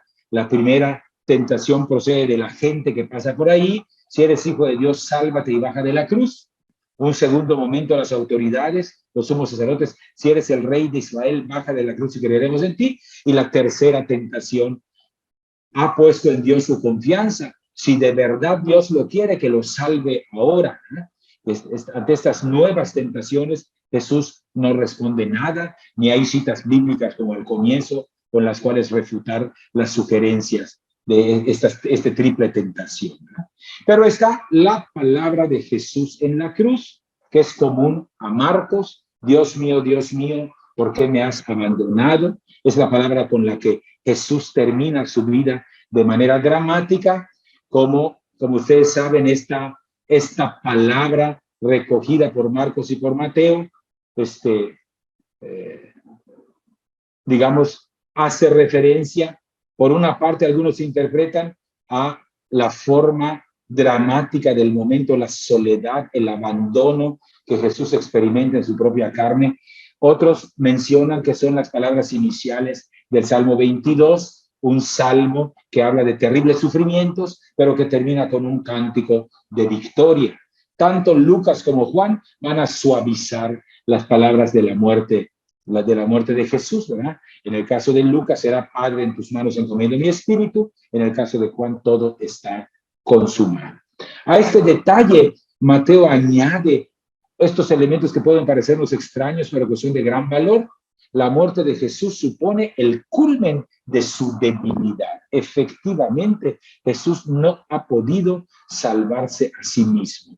Parece el culmen del abandono de Dios. Dios no lo ha salvado. Sin embargo, inmediatamente después coloca una teofanía exclusiva de Mateo, que menciona que la naturaleza, hay un terremoto grande, resquebrajamiento de rocas, y en este ámbito se abren las tumbas y salen muertos, muchos cuerpos resucitan y aparecen más tarde en la ciudad santa. Estos prodigios que resultan pues un poco desconcertantes para los que leemos ahora, digamos, cómo es que andaban esqueletos por la calle, ¿verdad? Y solamente Mateo. Pero entran dentro de la lógica de los judíos. Oigan ustedes muy rápidamente este texto del Talmud de Jerusalén. Cuando murió Rabí Ajá, las estrellas en pleno cayeron al mediodía. Al morir el Rabí Hanán, se doblaron todas las estatuas de metal. Al morir Rabí Yohanan, todas las imágenes pintadas se doblaron. Al morir el Rabí Hanini, el lago de Tiberíades se dividió en dos partes. Cuando murió el Rabí Isaac ben Eliasib, se derrumbaron 70 dinteles de casas que se bambolearon. Y así va hablando de el rabí Samuel, que se arrancaron los cedros de la tierra santa, cuando murió el rabí Yasá, los arroyos se llenaron de sangre, etc. Es decir, la idea de fondo es clara. Cuando muere un personaje importante que ha tenido especial relación con Dios, siempre ocurre algún portento. Así que es evidente que el evangelista no puede contar la muerte de Jesús si no añade algún detalle prodigioso, que son estos, ¿no? Y terminamos ya con el sepulcro, la última sección compuesta por 2 breves episodios, uno que está basado en Marcos, la sepultura de Jesús, pero otro que es exclusivo de Mateo, esta guardia fuera del sepulcro, las guardias en la tumba, que se basa, digamos, un poco en esta polémica antijudía que acusaba a los discípulos de haber escondido el cuerpo de Jesús después de la resurrección, ¿no? Ya entonces, bueno, creo que voy a terminar aquí. Quisiera, dejar de compartir, pero no sé cómo más. Ya lo encontré, permítanme. Este repaso sucinto del Evangelio de la Pasión en Mateo, digamos, nos deja algunas ideas bastante claras. Lo primero, esta intención de Mateo, siendo el judío y escribiendo a personas judías, demostrar a Jesús como el cumplidor de las profecías, como si hubiera una intención especial de parte de Mateo de mostrar que hay una unidad profunda entre el Antiguo Testamento y lo que está ocurriendo en la pasión de Jesús. Por eso, las menciones del Antiguo Testamento en el relato de la pasión de Mateo son mucho más abundantes que en el de Marcos, tanto desde el arresto y en todos los diferentes momentos, ¿no? Una segunda cosa es la intención de Mateo de mostrar la majestad del Hijo de Dios. No reduce, no atenúa el horror y la vergüenza de Jesús, pero lo equilibra con una dignidad de Jesús que entra lúcidamente en su pasión y sufre sin desmayar lo que tiene que pasar, ¿no? En cuanto este Hijo de Dios no es tomado nunca de improviso, aparece siempre como dueño de la situación. Acontece así desde la preparación para la Pascua. Mateo, mucho más que Marcos, muestra que la muerte de Jesús no ha de ser considerada como un acontecimiento ordinario. Ya, digamos, aquí Mateo lo acompaña por eso de muchos prodigios. Y finalmente, Jesús, en la pasión de Mateo, es ejemplo para la comunidad cristiana que está sufriendo entre los años 80 y 90 ya expulsiones de sinagogas y persecución. Mateo interpreta muy bien el pensamiento cristiano que considera a la muerte de Jesús como la manera como Jesús ejemplifica de qué manera los justos tienen que enfrentar la muerte. Ya ven que uno de los episodios exclusivos de Mateo es el momento en el que la mujer de Pilato se acerca y le dice: suelta a este hombre, libéralo porque es un hombre justo y es soñado con él, ¿no? O sea, Jesús como el cumplidor de la justicia, entendiendo por ello no quebrantarse en el cumplimiento de la voluntad de Dios. Y finalmente, pues este acento polémico que vemos a cada rato, ¿verdad? Esta echada de la culpa a Israel, y en cambio la apertura a las naciones. Casi todos los personajes que no son judíos y que aparecen en la pasión tienen cierta connotación positiva. Esta mujer de Pilato que aparece, ¿verdad? O el centurión que termina después proclamando que es el Hijo de Dios, son personas extranjeras y que son capaces de reconocer mucho más que las autoridades judías que se han cerrado, reconocer en que muere su enorme dignidad de profeta, ¿no? Bueno, hasta aquí quisiera yo dejar para que tuviéramos estos últimos 20-25 minutos de poder conversar y que pudieran decir su opinión, hacer preguntas o comentarios a propósito de lo expuesto. Sí, gracias, padre Raúl. Bueno, vamos a darle la palabra. Aquí ya está Alejandrina y Fabio, que les gustaría hacer alguna pregunta, comentario. Adelante. Buenas noches, padre. Pues yo tengo una duda. ¿Por qué Mateo, o sea, me parece obvio, pero no estoy segura? ¿Por qué Mateo trata de echarle toda la culpa a los religiosos y de librar a los Pilatos o en sí a todos los, al otro poder. O sea, ¿por qué trata de quitarle esa culpa? Claro, sí. Mira, yo lo que pienso o lo que me parece a mí que se subraya mucho en la Pasión de Mateo es la realidad que el grupo judeo-cristiano, que son los principales destinatarios del Evangelio, la realidad por la que están pasando en el año 80. Uno, si se fija, si lee el Evangelio de Mateo, no solamente la Pasión, sino en su conjunto, van a notar que en muchas ocasiones Jesús dice sus sinagogas, refiriéndose, digamos, a las sinagogas como si no fueran los lugares propios de los cristianos, porque efectivamente Mateo escribe en el tiempo en el que los cristianos están siendo expulsados de las sinagogas. Por tanto, es un doloroso corte, digamos, del hilo umbilical que une a la comunidad cristiana con su matriz judía. Entonces hay algo, digamos, como digo yo, de polémica antijudía, porque el que está escribiendo es un escriba cristiano, Mateo. Entonces, al escribir, Mateo se está dando cuenta de que aquel pueblo que tenía en su propia tradición la ley de Moisés y los libros del Antiguo Testamento, tenía la clave para poder interpretar de otra manera la acción de Jesús, termina, digamos así, contribuyendo a su muerte.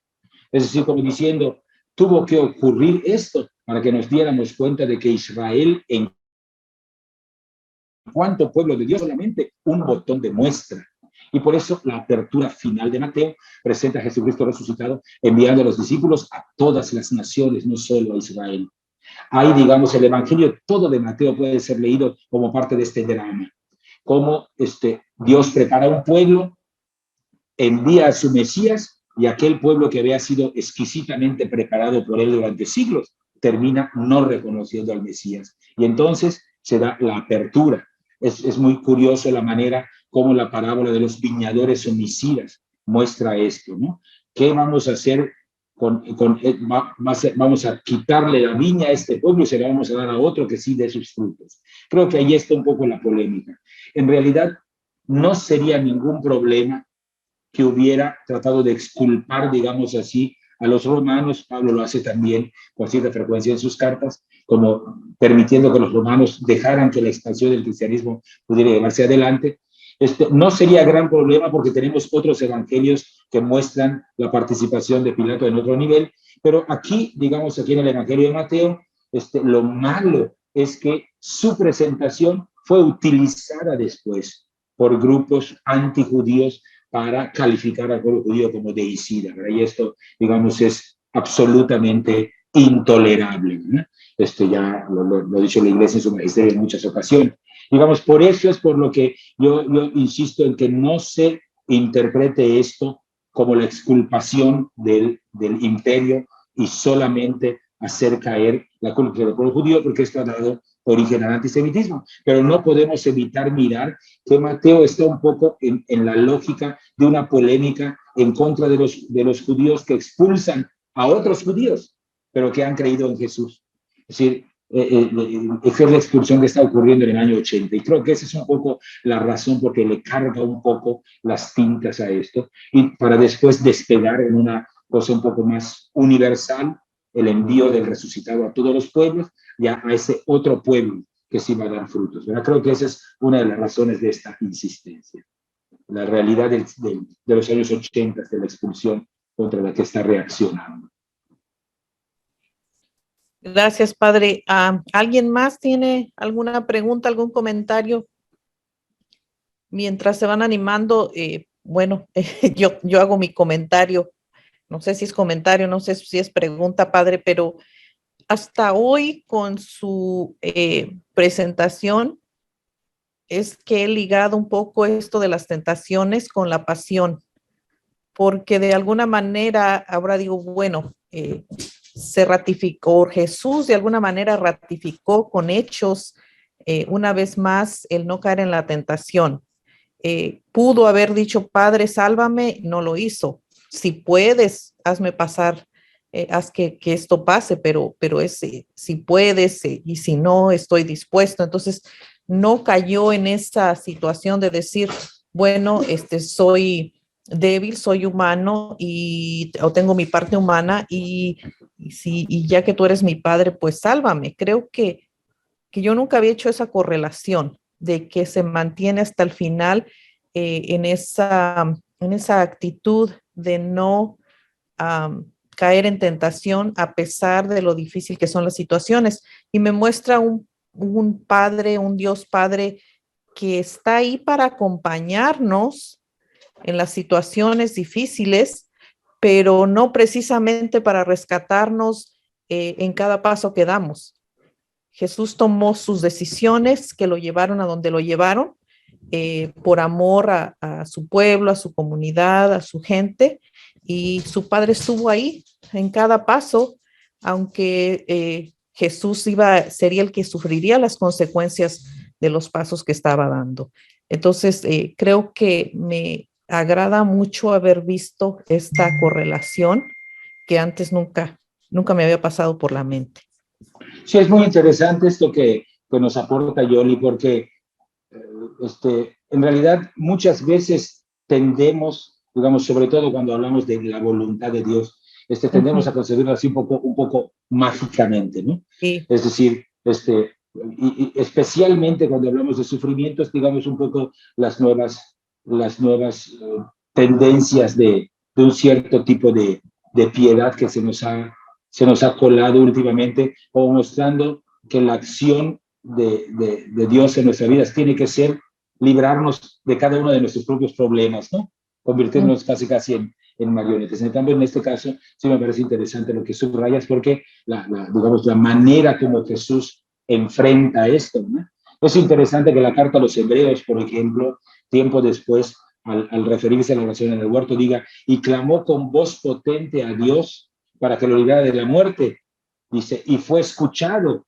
Y uno dice, ¿de dónde fue escuchado? Si sí se murió.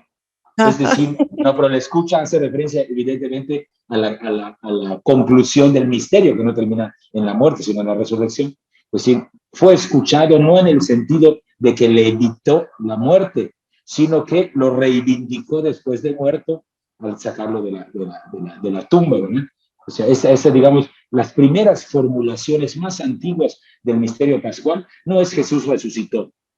Las fórmulas más antiguas es Dios resucitó a Jesús de entre los muertos. Es decir, reivindica su vida, ¿verdad?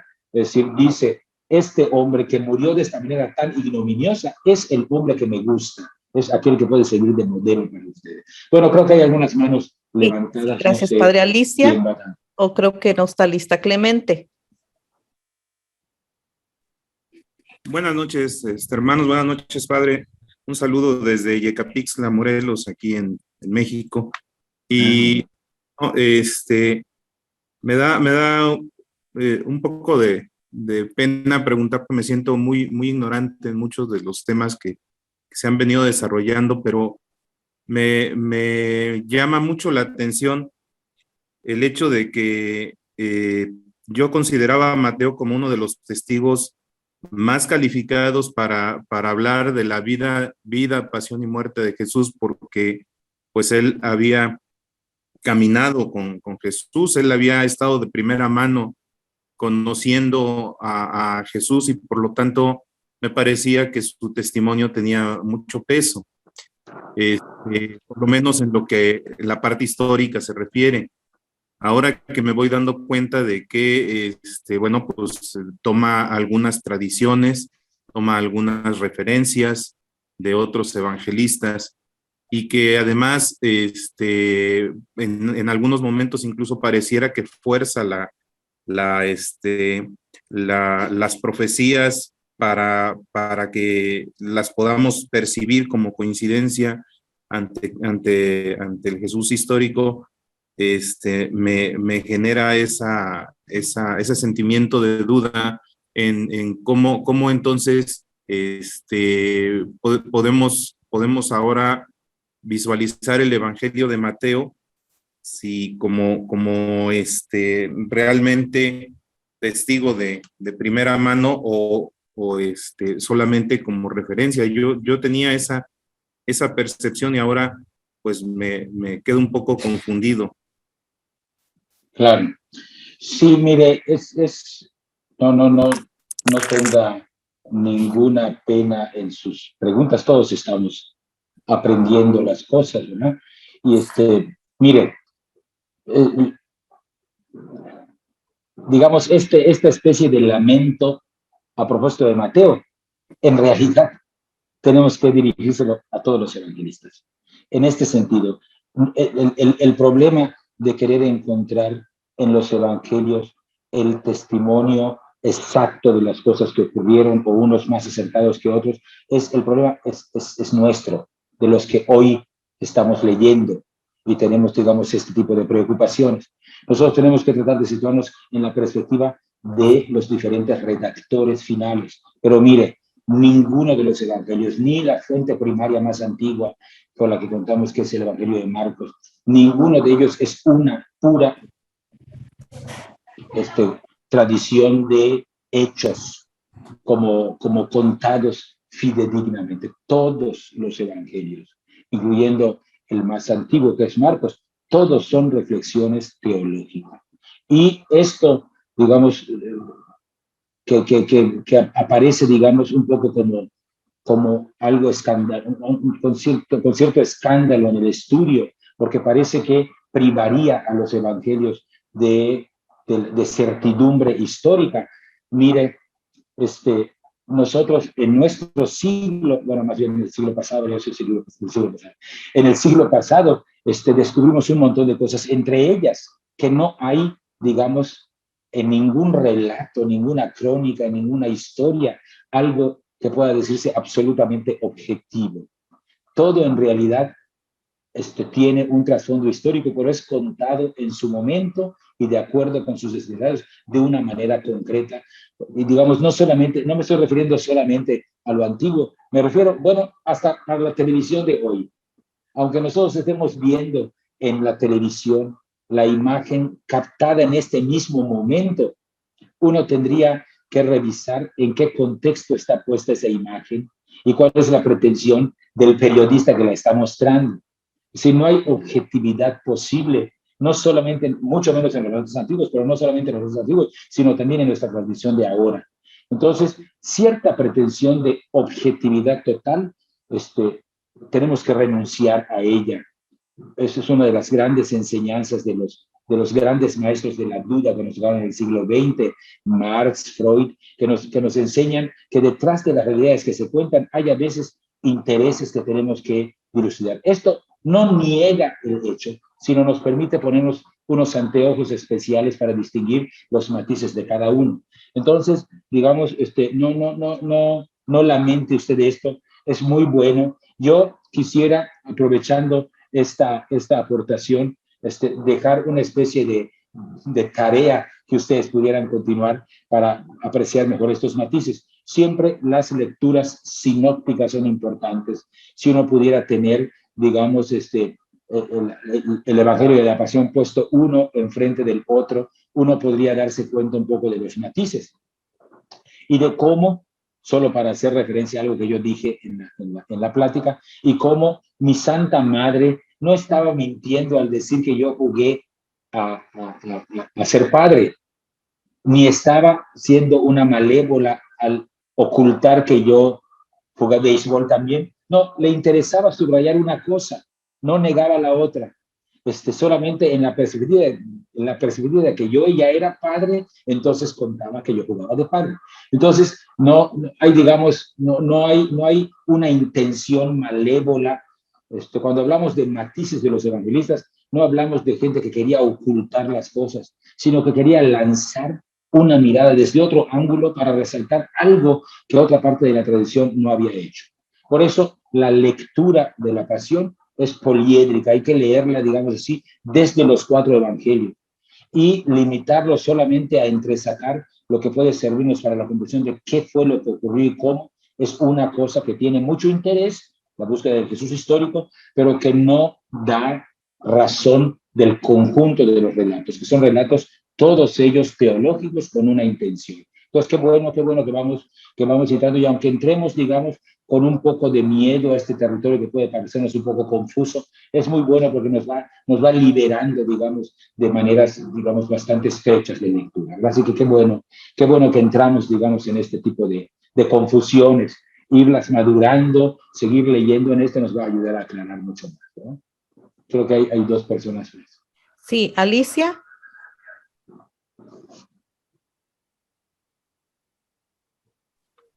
Buenas noches, padre. Me encantó tu ponencia, me encantó la forma en que iba comparando con los otros textos. Y dos preguntas cortitas por la hora. Una, en ese tiempo el Sanedrín tenía la facultad y la posibilidad de ejecutar por sí mismo sin el acuerdo de Roma o sin la venia de Roma. Y la pregunta es, ¿esto es un hecho histórico que el imperio, digamos, daba las órdenes para las ejecuciones? Buenas noches, muchas gracias. Buenas noches, Alicia. No, gracias a ti. Bueno, yo mencionaba un poco a propósito de el proceso jurídico ante el Sanedrín, que entre las atribuciones del Sanedrín había una bastante amplia independencia, digamos así. Esto se debe a una cosa muy sencilla, que el Imperio Romano fue extendiéndose, no de la misma manera, fue haciendo vasallos a los pueblos circunvecinos. Había pueblos que se oponían, que presentaban, digamos así, una reacción violenta. Los romanos eran especialistas en aplastar, digamos, con su ejército, eliminar varones, capturar mujeres, etcétera. En cambio, había otros pueblos que, conociendo ya el poderío de Roma, entraban en procesos de negociación, y habían casos especiales como el de Palestina, en donde Herodes el Grande le ofreció a Roma prácticamente en bandeja de plata el dominio total. Entonces, desde el principio, la provincia sirio-palestina fue considerada una provincia aliada de los romanos. Y eso es lo que permitió que mantuvieran su sistema de gobierno interno, digamos, con un alto grado de independencia. Hay, como dije en la exposición, una discusión sobre si el Sanedrín podía ejecutar penas capitales sin permiso romano. En el Evangelio, en los relatos de la Pasión, son constantes los evangelios en decirnos que en el caso de este reo con acusación religioso-política, era de interés de Roma que la pena capital quedara en sus propias manos. Pero mencionaba yo el martirio de Esteban en el capítulo 7 y 8 del libro de los Hechos de los Apóstoles, que muestra la ejecución de Esteban apedreado, y no parece, cuando menos, el relato de Hechos no lo dice, no parece que se haya pedido permiso a Roma para ejecutarlo. Entonces, por eso digo que hay una cierta polémica entre los historiadores. En general, consideramos que Roma era bastante estricta en reservarse la pena capital, pero es posible que hubiera, digamos, alguna cosa en relación con los judíos por su estatus de estado, digamos, de pueblo vasallo, pero vasallo amigable, y que les hubiera permitido esto. En realidad, no podría abundar mucho más en este caso. Pero el hecho de que los evangelios presentan a Jesús enfrentando un doble proceso jurídico ante el Sanedrín y ante Pilato, como enfrentándose al templo y al imperio, tiene todas las probabilidades de ser histórico. Hay discusión a propósito de si la sesión del Sanedrín fue una sesión legítima o no. Eso se escribe mucho entre los especialistas del estudio de Jesús histórico, pero en general no hay nadie que niegue que hubo, digamos, dos instituciones, digamos, interesadas en la muerte de Jesús: el templo y el imperio. Gracias, padre Leónides. Brevemente.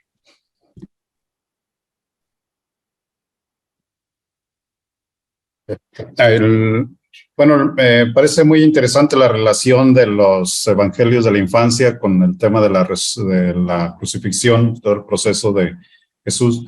Y otra cosa que me parece muy interesante, pues, es el tema de la conflictividad de la comunidad, que es como una línea, pues, ¿no?, de de San Mateo, que no sé si hubiera alguna literatura donde esté trabajado esta parte conflictiva de la comunidad, pues que, digo, logran como rescatar toda la subversión, pues, de Jesús ante el sistema, ¿no?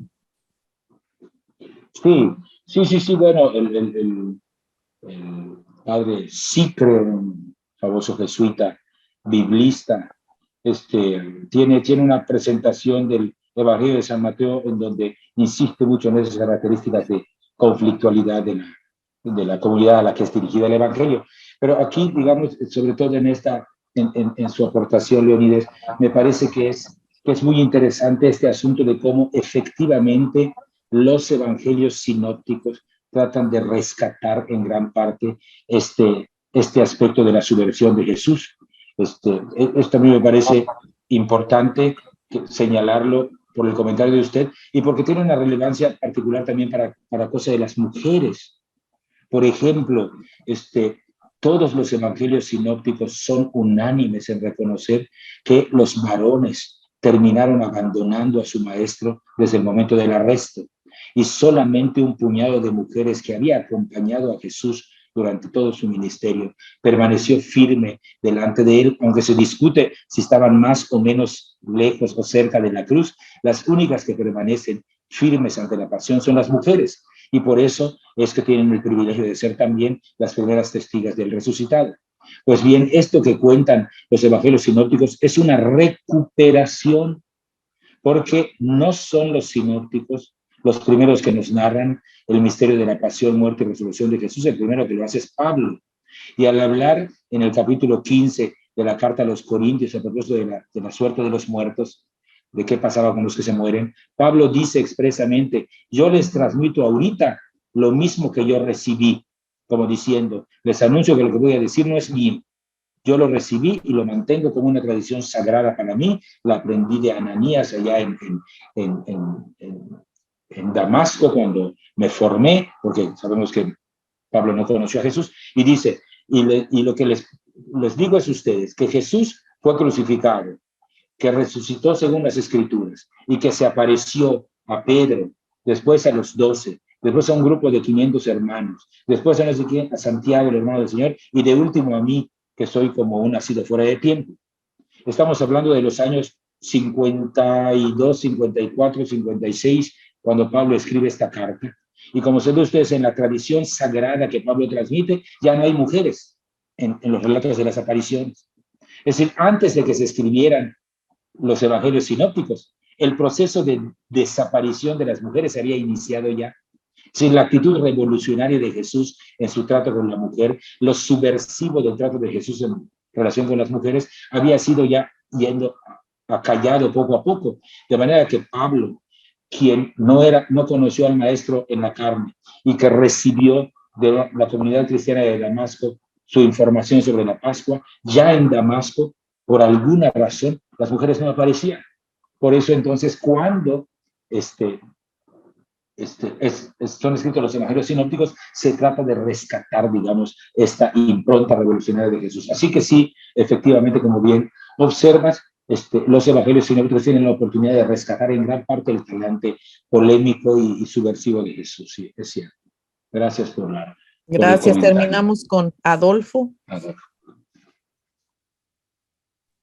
Buenas noches. Buenas noches. Buenas noches, padre. Escuchando ese relato de la pasión de Jesús y que termina en un juicio en el Sanedrín, que hoy en día ese Sanedrín podríamos darle esa misma figura de lo que son las fiscalías hoy en muchos de nuestros países, fiscalías parcializadas. Usted ahí le escuché algo con unas palabras que decía, ese juicio fue, le escuché el término descarado, pero quizás ha sido el juicio más parcializado de la historia, el que hicieron con Jesús, donde condenaron a un inocente y y liberaron a los culpables, ¿verdad? Ese juicio, o sea, ya todo estaba, de pronto hay unos términos que todo estaba ya encaminado en hacer un veredicto y darle muerte a Jesús. O sea, una sesión del Sanedrín que tomó ese juicio en las horas de la noche. No había abogados, ¿verdad? Ya se conocía la condena de antemano y buscaron testigos falsos. O sea, tuvo todo un aparato que ya no había salida para el Señor. Eso hoy en día lo estamos viendo en muchos de nuestros países con estos juicios parcializados que se están dando. Pero usted apuntaba ahí de unos asuntos polémicos, entre eso las razones religiosas y políticas. Podríamos decir, no sé, que poniéndoles porcentaje sería el 50% por razones políticas y 50% de razones religiosas. No sé qué concepto le merece a usted, padre, sobre eso. Pero no queda duda de que fue un juicio el más parcializado de la historia, el que hicieron con él. Sí, le agradezco mucho, Adolfo, la referencia a los juzgados actuales, ¿verdad? Porque efectivamente da la impresión de que el relato del juicio de Jesús pone en evidencia mecánicas de parcialización de la realidad y cómo tenemos que tener en cuenta los seres humanos, digamos, la parcialidad de los juzgadores, la perspectiva de los juzgadores. Yo lo digo porque tenemos que ir caminando cada vez más en la búsqueda de juicios justos, y vuelvo a repetir el asunto de las mujeres, porque además estamos en el mes de marzo.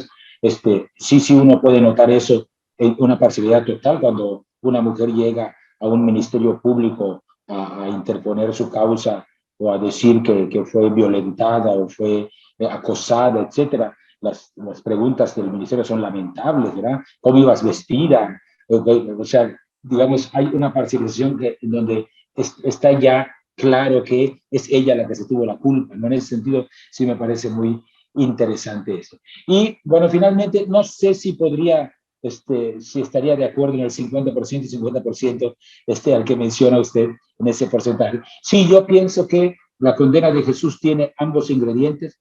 Aquí el asunto está en que el Evangelio de Mateo, en esta visión que tiene de culpabilizar sobre todo a las autoridades judías, deja un poco de lado el hecho de que la condena final de Jesús es una condena hecha desde el imperio, ¿no? Entonces, este otro aspecto político está bastante más resaltado en Marcos. Cuando estudiamos Dios mediante la pasión de Marcos en alguno de estos ciclos, podremos acercarnos un poco más a eso. Pero sí, me parece que los dos ingredientes están presentes. No sé si podríamos hacerlo en un porcentaje tan parejo de religioso y político, pero sí creo que ambos están presentes en el caso de Jesús, y tiene muchas cosas, digamos. Yo lamento siempre que me voy a veces por las ramas y dejo para el último cosas que quisiera decir, pero en realidad hacer estos acentos hermenéuticos que salen de las preguntas me parece que es lo más rico de las exposiciones del IDICLA, que permite, digamos, que estos elementos salgan y nos saca, digamos, a los profesores del estudio solamente del texto y del pasaje para conectarlo con la vida, ¿verdad? Así que les agradezco mucho todas sus preguntas y sus comentarios. Y gracias además por su paciencia, porque nos pasamos ya algún tiempecito. Gracias, mil gracias, Padre Lugo. No me queda más que agradecerle en nombre de Padre Manuel y del equipo de IDICLA, y también sé que todas las personas aquí le mandan muchas felicitaciones, y bueno, podríamos seguir aquí toda la noche felices de escucharle. Desgraciadamente tenemos que terminar, pero de verdad, muchísimas gracias por su gran ponencia y por darnos oportunidad de comentar. Mil gracias a todos, y bueno, muchas pues gracias, los esperamos aquí. Gracias a todos.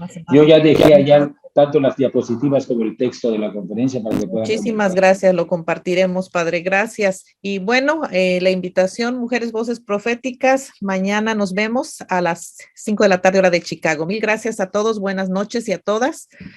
Gracias, Padre Lugo, en especial a usted. Hasta pronto.